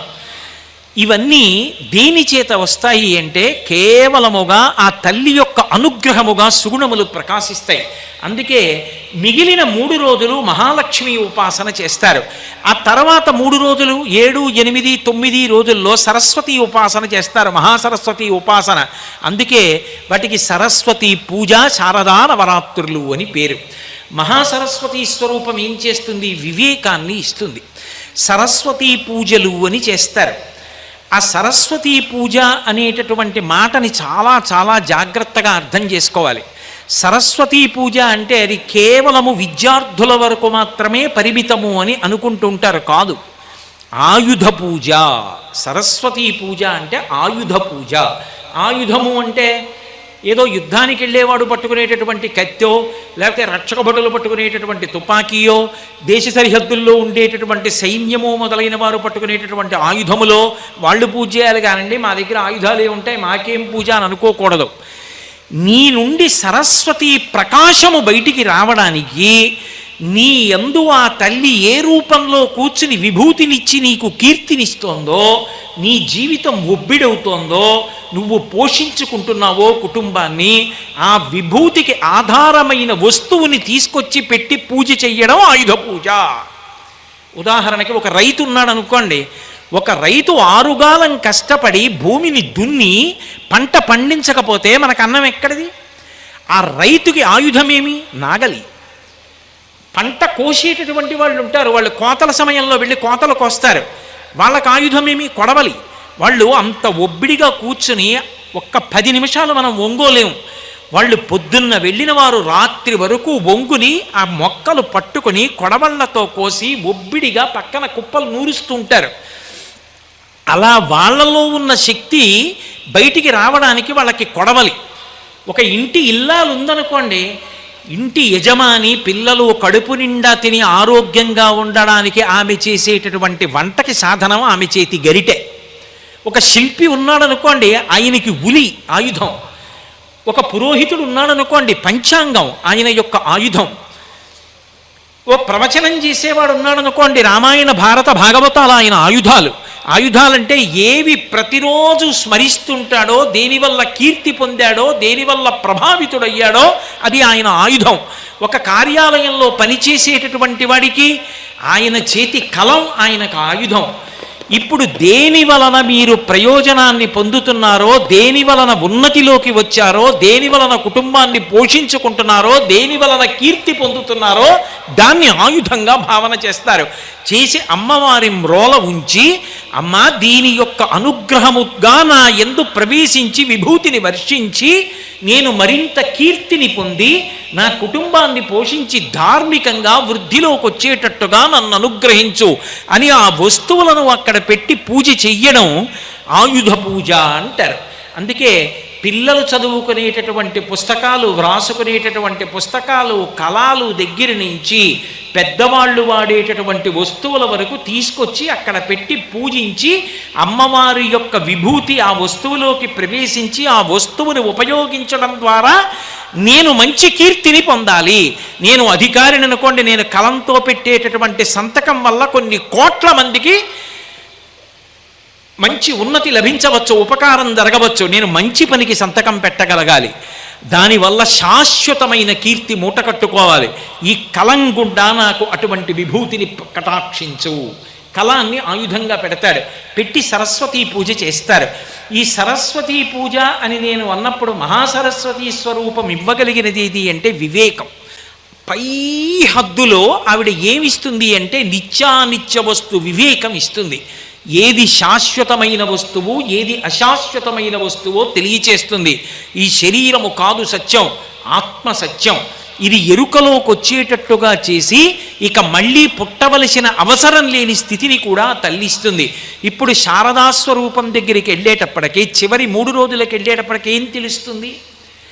యథార్థానికి నేను ముందు 3 రోజులలో చెప్పిన మహాకాళి, తర్వాత 3 రోజులలో చెప్పిన లక్ష్మి, ఈ చివరి 3 రోజులలో చెప్పిన మహాసరస్వతి వేరు కాదు, ఒక్కటే. ఆ ఒక్క రూపమే మొదటి 3 రోజులలో దుర్గుణాన్ని తీసింది. ఆ తల్లే తర్వాత ఉత్తమ గుణాలు ఇచ్చింది. ఆ తల్లే తర్వాత వివేకం ఇచ్చింది. ఆ ఒక్క వైద్యుడే నేను జ్వరంతో వెళ్ళినప్పుడు ముందు జ్వరం పోవడానికి మందిచ్చాడు. ఆ వైద్యుడే తర్వాత నేను బాగా బలం పుంజుకోవడానికి మందిచ్చాడు. ఆ వైద్యుడే నా మనసు నిలబడకపోతే ఎలా నిలబెట్టాలో నాకు బాగా మంచి మాటలు చెప్పి నేను చదువుకుని ఉన్నతిలోకి రావడానికి కారణమయ్యాడు. ఒక్క వైద్యుడే 3 పనులు చేసినట్టు ఆ ఒక్క అమ్మవారే 3 రూపాలు పొందిందన్న జ్ఞానం కలుగుతుంది. అప్పుడు అభేదం, అప్పుడు భేదం ఉండదు. ఇంకా భేద బుద్ధి నశించిపోతుంది. లేకపోతే ఒకటిలోకి ఎలా పెడతారు? అసలు ఇక అది జ్ఞానం ఎలా అవుతుంది? సరస్వతీ కటాక్షం ఎలా అవుతుంది? అందుకే ఇప్పటికీ మన వాళ్ళు అన్ని చోట్ల ఒక కీర్తన పాడుతుంటారు.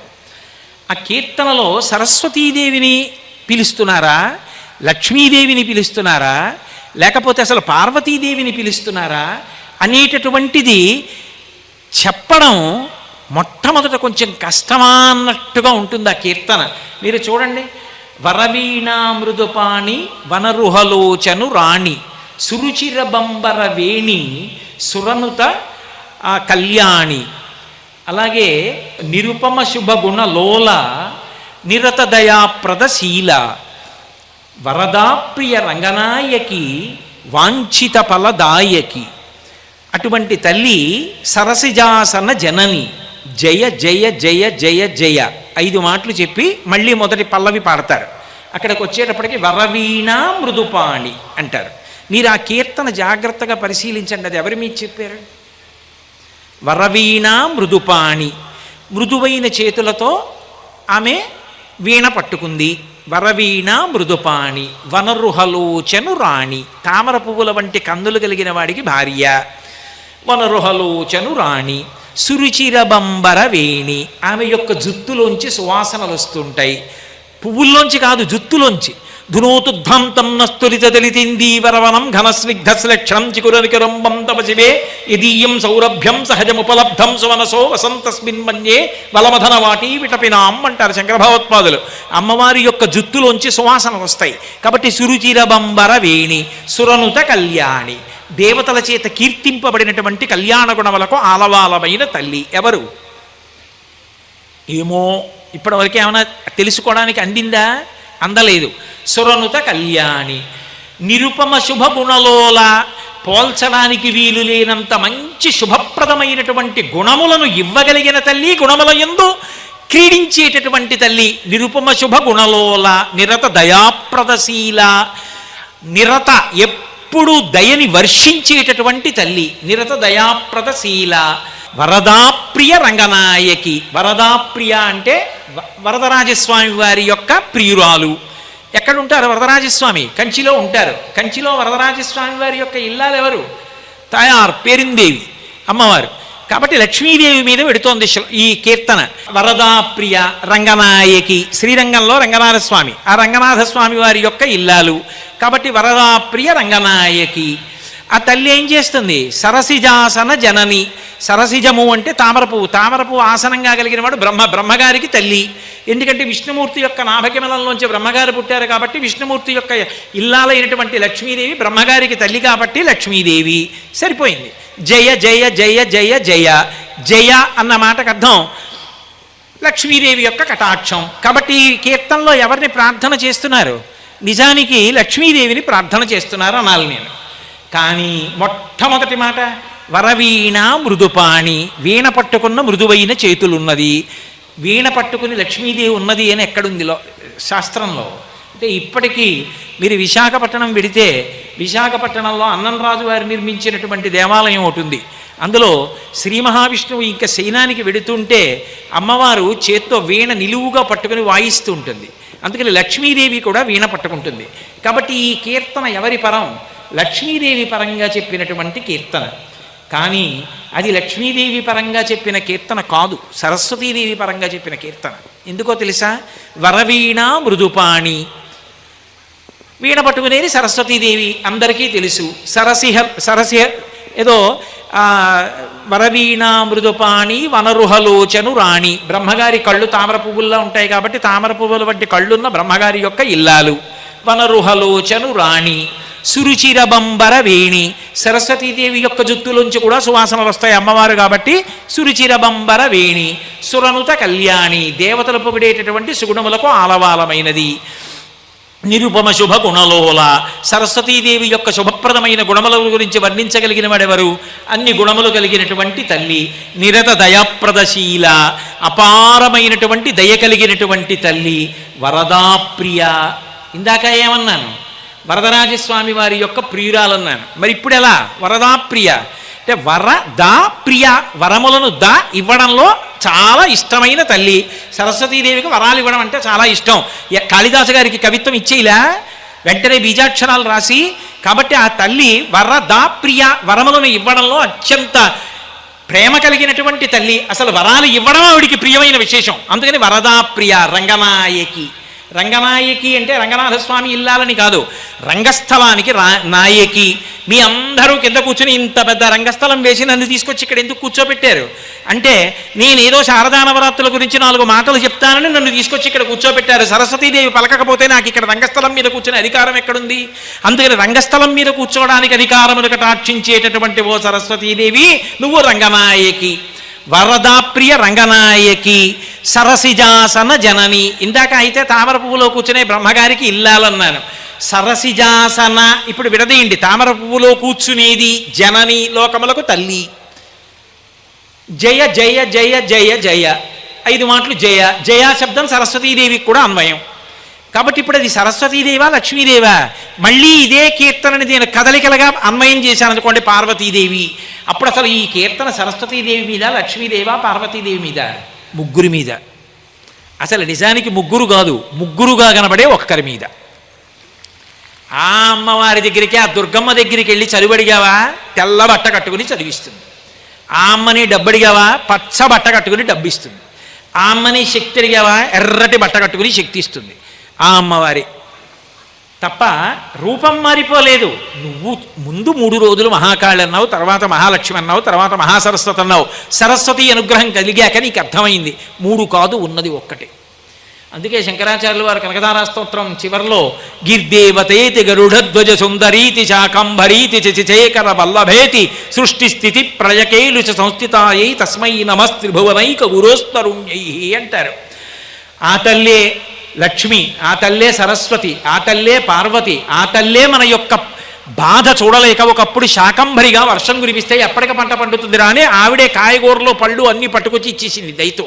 శాకంభరీతి ఇన్ని ఆ తల్లే ఒక్కతే. తెల్లవారి లేస్తే లక్ష్మీదేవి దగ్గరికి వెళ్ళి అంటల్లా, నవదుర్గాం మహాకాళీం బ్రహ్మ విష్ణు శివాత్మికాం అంటల్లా. కాబట్టి ఉన్నది ఆ ఒక్క తల్లే. ఇన్ని రూపాలు ధరించిన చేత పూజ పొంది నన్ను అనుగ్రహించిందన్న జ్ఞానము కలిగింది ఉన్నదొక్క వస్తువే. ఇది శారదా నవరాత్రులలో చివర సరస్వతి కటాక్షం కలిగింది అంటారు. ఒక్కసారి కానీ అమ్మవారి పాదములను ఆ కోణంలో ఆ భక్తితో పట్టుకున్నాడు అనుకోండి, అలా పట్టుకున్నటువంటి వాడికి అమ్మవారి అనుగ్రహము కలగకపోవడం అనేటటువంటి మాట ఉండదు. పొంది తీరుతాడు. ఎందుకో తెలుసా? అమ్మవారి అనుగ్రహం కడగడానికి జింతోస్తవ పద పూజన సంతోషతరంగితస్య కామాక్షి యది భవతి పునః సింధోరంభస్సు భ్రమీతి శిలా అంటారు మూకశంకరులు పంచశతిలో. సముద్రంలో ఒక బండరాయి పడేస్తే అది తేలుతుంది అంటే ఎంత అబద్ధమో, అమ్మవారిని సంతోషంతో 9 రోజులు పూజ చేసిన వాడు మళ్ళీ పుడతాడనడం కూడా అంతే నిజం. సముద్రంలో పడేసిన బండరాయి పైకి తేలుతుందా? మునిగిపోతుంది. అమ్మవారిని ఈ 9 రోజులు ఉపాసన చేసిన వాడు అమ్మవారి అనుగ్రహాన్ని పొందుతాడు. ఆమెయే సరస్వతి, ఆమెయే లక్ష్మి, ఆమెయే పార్వతి. ఇన్ని రూపాలుగా ఉండి అనుగ్రహించేటటువంటి ఒకే తత్వం ఆవిడే. ఎలా అవుతుంది అని మీరు అనుకుంటారా? ఒక్క జిల్లా కలెక్టర్ గారే, ఆయనే magistrate, district collector and magistrate అంటున్నావా అంటలేదా? అవసరమైతే ఆయనే న్యాయాధికారి, ఆయనే కలెక్టర్, ఆయనే రెవెన్యూకి అంతటికీ అధిపతి, ఆయనే ఎక్కడో దోషం జరిగింది అనుకుంటే ఇంకో కార్యాలయానికి వెళ్ళి దానికి సంబంధించినటువంటి పత్రాలన్నింటినీ కూడా తీసుకోవడానికి ఆయనకి అధికారం ఉంది. మనం పెట్టుకున్నటువంటి వ్యవస్థలోనే కలెక్టర్ గారు ఇన్ని పదవులు చెయ్యగలుగుతున్నప్పుడు, ఆయనే కలెక్టర్, ఆయన మ్యాజిస్ట్రేట్, ఇన్ని చేస్తున్నప్పుడు ఒక్క భగవతియే ఇన్ని రూపాలతో ఇన్ని అనుగ్రహిస్తుంది అంటే అందులో ఆశ్చర్యపోవడానికి ఏముంది? ఆవిడే కామాక్షి, ఆవిడే మీనాక్షి, ఆమెయే విశాలాక్షి, ఆమెయే కనకదుర్గ, ఆమెయే జోగులాంబ, ఆమెయే ఆ జంబుకేశ్వరంలో ఉన్నటువంటి అఖిలాండేశ్వరి, ఆ తల్లియే చిదంబరంలో ఉన్నటువంటి శివకామ సుందరి. మా అమ్మ ఇన్ని రూపాలతో ఉంది. అదిగో ఆ అమ్మ ప్రధాన స్వరూపమే ఇక్కడ ఇంద్రకీలాద్రి పర్వత శిఖరం మీద కనకదుర్గమ్మయ్యి విలిసి ఉంది. ఎంత భాగ్యవంతులు మీరు! దుర్గా అన్న నామాన్ని స్మరించినా, దుర్గా అన్న పేరు పలికినా చాలు అంటాయి శాస్త్రాలు. అటువంటిది దుర్గమ్మ ఛత్రఛాయలలో కొండమించి తల్లి చూస్తుండగా ఇక్కడ నివసించగలుగుతున్నారు. మీది కాదు భాగ్య విశేషం. అందుకే ఆ తల్లి ఎంత శక్తివంతురాలు అంటే, పరిపాలన అంతా నాకను సన్నల్లోనే జరగాలని మహారాజ్ఞి రాజధానినే ఇక్కడికి తెచ్చేసుకుంటోందే. ఆమె ఎంత శక్తివంతురాలు అనడానికి ఇంకింతకన్నా నిదర్శనమేముంది? ఆమె కనుసన్నలలో గోదావరిని కృష్ణలో కలుపుకుందే. ఇంతకన్నా గొప్పతనమే ఉంది? భారతదేశంలో ఎక్కడా జరగని రీతిలో జరిపించుకుందే. ఇంకా ఆవిడ శక్తికి హద్దెక్కడుంది? ఆ తల్లి కానిదే ఉంది? గిరామాహుర్దేవి గృహిణీం ఆగమ విదోహో అంటారు శంకరాచార్యులు వారు. హరే పత్నీం పద్మాం హరసహచరీ మద్రినిలయాం తురీయా కాపిత్వం దురధిగ నిస్సీమ మహిమ మహామాయా విశ్వం భ్రమయసి పరబ్రహ్మ మహిషి అంటారు. ఆ తల్లియే పార్వతి, ఆ తల్లియే లక్ష్మి, ఆ తల్లియే సరస్వతి, ఆ తల్లియే మహామాయాస్వరూపం. భక్తితో ఆవిడ వైపు తిరగనంతకాలం ఇంద్రియ లౌల్యంతో నానా సుఖాల కోసం వెంపర్లాడతాడు. ఒక్కసారి ఆవిడ అనుగ్రహం కలిగిందా? శారదానవరాత్రులలో ఆవిడ వంక చూశాడా? చండీహోమం చేశాడా? దుర్గా సప్తశతీ పారాయణ చేశాడా? కనీసంలో కనీసం చండీహోమంలో పాల్గొని సప్తశతీ పారాయణ జరుగుతుండగా విన్నాడా? అమ్మవారిని ఇంత కుంకం ఆవిడ పాదాల మీద వేసి అర్చించాడా? ఆ తల్లి అనుగ్రహానికి పరిపూర్ణంగా పాత్రవుతాడు. సువాసిన్యర్చన ప్రీత. ఈ లోకంలో అందరికన్నా పెద్ద సువాసిని ఎవరు అంటే ఆ అమ్మే. అందుకు కదూ పోతన గారు, అమ్మలగన్నయమ్మ ముగురమ్మల మూలపుటమ్మ చాలా పెద్దమ్మ సురారులమ్మ కడుపారడి బుచ్చిన యమ్మ తన్నులు నమ్మిన వెల్పుటమ్మల మనంబున ఉండెడి అమ్మ దుర్గమాయమ్మ కృపబ్ధినిచ్యుత మహత్వ కవిత్వ పటుత్వ సంపదల్లన్నారు. అటువంటి అమ్మలగన్నయమ్మ ముగురమ్మల మూలపుటమ్మయ్యి ఆ అమ్మ బ్రహ్మగారికి శక్తి స్వరూపంగా సరస్వతినిచ్చింది. విష్ణువు యొక్క స్థితికారతత్వానికి శక్తి స్వరూపంగా లక్ష్మీదేవిని ఇచ్చింది. ఆమెయే హరుడికి కాళీస్వరూపాన్ని ఇచ్చింది. ఒక్కొక్కరికి ఒక్కొక్క శక్తి స్వరూపాన్ని ఇచ్చి సృష్టి స్థితి లయ అనబడేటటువంటి 3 కార్యములు జరగడానికి ఆవిడ ఆధారభూతురాలైంది. అటువంటి తల్లి యొక్క ఉపాసన ఈ శారదానవరాత్రులలో ఎవరు చేస్తున్నారో వాళ్ళ యందు తమోగుణం రజోగుణం పోయి సత్వగుణం ప్రవేశిస్తుంది. ఆ సత్వగుణం చివరికి శుద్ధ సత్వానికి దారితీస్తుంది. సరస్వతీదేవి హంసవాహనం మీద కూర్చుంటుంది. అందుకే విమలపటి కమలకుటి పుస్తక రుద్రాక్షస్త హస్తపుటి. కుడి చేత్తో అక్షమాల పట్టుకుంటుంది, ఎడం చేత్తో పుస్తకాలు పట్టుకుంటుంది. కుడి చేతిలో పట్టుకున్నదేదో అది ఎడం చేతిలో పట్టుకున్న దానికన్నా గొప్ప అని శాస్త్రమాక్కు. ఎడం చేత్తో పుస్తకం పట్టుకుని కుడి చేత్తో అక్షమాల పట్టుకుంది అంటే దాని అర్థం ఏమిటంటే, ఎన్నో పుస్తకాలు చదవడం కన్నా నువ్వు నేర్చుకున్న ఒక్క మంచి విషయాన్ని ఆచరణలో పెట్టుకోవడం నీ యొక్క ఉన్నతికి కారణం. ఒక్క మంచి విషయాన్ని ఆచరించడం ప్రారంభం చేయి, నువ్వు ఉద్ధరణలోకి వస్తావు. మనసులో మంచి విషయాన్ని తిప్పి ఆచరణలోకి తెచ్చుకోవడం గొప్ప. అందుకే కుడి చేతి వైపు అక్షమాల పట్టుకుంటుంది, ఎడం చేతి వైపు పుస్తకాలు పట్టుకుంటుంది. అటువంటి తల్లి లోకములకు ఏవైనా ఇవ్వగలదు. ఆమె ఇవ్వలేనిదన్నది లోకంలో ఏమీ లేదు. అంత గొప్ప స్వరూపం ఆ దుర్గాస్వరూపం. అంత గొప్ప నవరాత్రులు, 9 రాత్రులు. ఈ 9 రోజులు చెయ్యడం వలన వ్యక్తిగా మనం అభ్యున్నతి పథంలో ప్రయాణం చేస్తాం. అంతేకాదు సమాజ హితానికి కారణమవుతాం. మీకు మొట్టమొదట ప్రసంగ ప్రారంభంలో మనవి చేశాను, ద్వావృతూ యమదం స్ట్రాఖ్యే నూనం సర్వజనేషు వై. ఈ 2 ఋతువులలో కూడా యమధర్మరాజు గారి యొక్క దంష్ట్రలు బయటికి వచ్చినటువంటి కారణం చేత లోకమునందు అనేకమైన అంటువ్యాధులు ప్రబలేటటువంటి అవకాశం ఉంటుంది. అమ్మవారి యొక్క ఉపాసన చేసిన కారణం చేత లోకములు రక్షింపబడతాయి. మనం చేసిన ఉపాసన చేత మిగిలిన వాళ్ళందరూ కూడా రక్షింపబడతారు. అందుకే ఆమె మనకన్నీ ఇస్తుంది.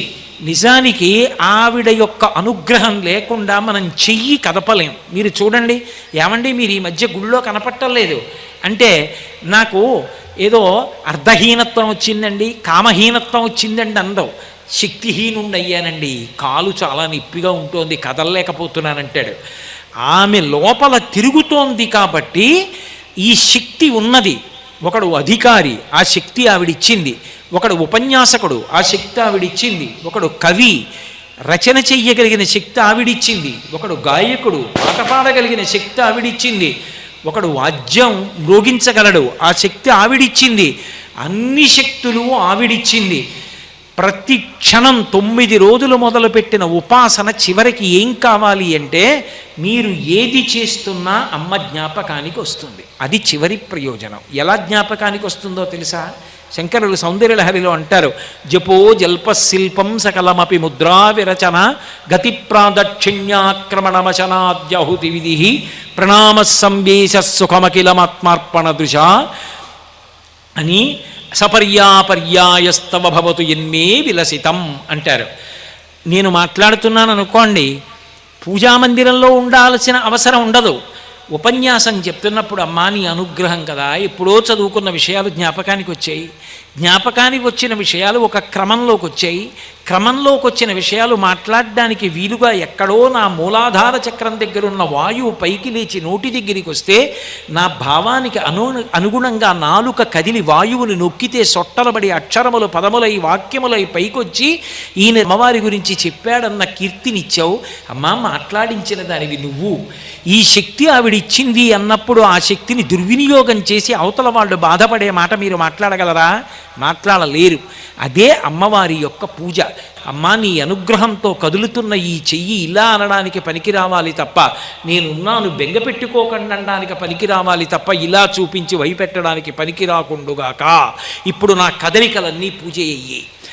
నేను ఏది తింటున్నా అమ్మా లోపల ఉండి జీర్ణం చేస్తున్న దానివి నువ్వు.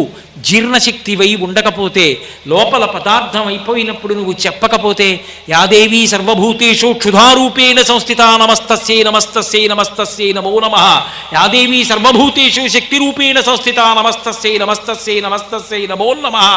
తినడానికి పదార్థం ఇచ్చిన దానివి నువ్వు, తినడానికి పళ్ళు పెట్టిన దానివి నువ్వు, నవలడానికి శక్తి నువ్వు, తిన్నది నువ్వు, తిన్నదాన్ని జీర్ణం చేసినది నువ్వు, శక్తిగా మార్చిన దానివి నువ్వు, మాట్లాడించిన దానివి నువ్వు, కీర్తినిచ్చిన దానివి నువ్వు అన్నప్పుడు ఏది తిన్నా అది అమ్మవారికి నేను హవిస్సుగా ఇస్తున్నానన్న భావనతో తిన్నవాడు తిన్నది యజ్ఞం చేసి పూజ చేస్తున్నాడు. ఆఖరికి నిద్రపోతూ ఉంటే, అమ్మా నిద్ర కొనుక్కుంటే వచ్చేదా? నేను పడుకునేటప్పటికీ నిద్రపుచ్చి నా ఇంద్రియములకన్నిటికీ శక్తినిస్తున్నావు. అమ్మా నేను నీకు కృతజ్ఞుడను. నిద్ర లేస్తూనే అమ్మా రాత్రి నాకు నిద్రనిచ్చి నా ఇంద్రియములకు శక్తినిచ్చావు, కృతజ్ఞుడను. ఇప్పుడు పూజామందిరం అవసరమేముంది? నేను ఎక్కడికి తిరుగుతున్నా అమ్మా నువ్వు ఈ కాళ్ళకి శక్తినిచ్చావు కాబట్టి వెళ్ళగలుగుతున్నాను. నేను నా కదలికలన్నిటిలో అమ్మవారిని అనుసంధానం చేసుకుంటున్నప్పుడు అదంతా నేను భగవతికి చేస్తున్న పూజే. ప్రణామ సంవేశ సుఖమఖిలం ఆత్మార్పణ దృశ సపర్యాపర్యాయస్తవ భవతు ఎన్మే విలసితం. ఇప్పుడు నేను చేస్తున్న ప్రతి పని ఆ తల్లి పూజయే. ఇప్పుడు ఆవిడిచ్చిన శక్తిని నేను దుర్వినియోగం చేస్తానా? చెయ్యను. భయము భక్తి రెండూ ఒక్కరి యందే ప్రవేశిస్తాయి. ఇప్పుడు ఏమైంది? శారదా నవరాత్రులలో మొదలుపెట్టిన పూజ ఆఖరి ఊపిరి వరకు ప్రతిక్షణం ఆవిడ పూజగా మారిపోయింది. ప్రతిక్షణం నేను పూజామందిరంలో ఉండక్కర్లేదు, నేను ఎక్కడ ఉన్నా నా పూజ నడిచిపోతూనే ఉంటుంది. అంటే నా ఉద్దేశం ఆ స్థితికి ఎదిగిన మహాత్ములను గురించి చెప్తున్నది. అలా అమ్మా నేను అయ్యేటట్టుగా నా భావములను నియంత్రించి నన్ను కాపాడి అనుగ్రహించు అని అడగడం, ఆ శారదానుగ్రహాన్ని పొందడమే శారదా నవరాత్రులు. ఒక రోజు మొత్తానికి తెల్లవారుజాము ఒక్కసారి వస్తుంది, అప్పుడు నిద్రపోయి తర్వాత బాధపడితే సుఖం లేదు. ఒక సంవత్సరం మొత్తానికి దక్షిణాయనం ఒకసారి వస్తుంది, దక్షిణాయనం మొత్తానికి శారదా నవరాత్రులు ఆశ్వీజమాస ప్రారంభంలో 9 రోజులే వస్తాయి. ఈ 9 రోజులు సద్వినియోగం చేసుకున్నవాడు పరమేశ్వరుడిచ్చిన జీవితాన్ని సద్వినియోగం చేసుకున్నట్టు. వదిలిపెట్టుకున్నవాడు ఒక పరమాద్భుతమైన అవకాశాన్ని పోగొట్టుకున్నవాడు. కాబట్టి మనమెవ్వరం అలా పోగొట్టుకునే వాళ్ళం కాదు. ఆ భగవతి యొక్క అనుగ్రహంతో, ఆ కనకదుర్గమ్మ యొక్క అనుగ్రహ విశేషం చేత చక్కగా మనందరం భక్తి శ్రద్ధలతో శాస్త్రమునందు గురువాక్యమునందు విశ్వాసముంచి శారదా నవరాత్రులను అనుష్ఠించి ఆ భగవతి యొక్క నిర్హేతుక కృపాకటాక్షణములకు పాత్రులమై అటువంటి అనుగ్రహాన్ని మనకి వర్షించాలని మీ పనుపున నా పనుపున నేను ఆ కనకదుర్గమ్మ తల్లి యొక్క పాదార విందములకు సాంజలి బంధకంగా ప్రణమిల్లి నమస్కరిస్తూ మంగళాశాసనపరై మదాచార్య పురోగమై సర్వైశ్చ పూర్వైరాచార్యై సత్కృతాయాస్తు మంగళం. మంగళం కోసలేంద్రాయ మహనీయ గుణాత్మనే చక్రవర్తి తనూజాయ సర్వభౌమాయ మంగళం. ఉమాకాంతాయ కాంతాయ కామితార్థప్రదాయినే శ్రీగిరీశాయ దేవాయ మలినాథాయ మంగళం. సర్వం శ్రీ ఉమామహేశ్వర పరబ్రహ్మార్పణమస్తు. స్వస్తి.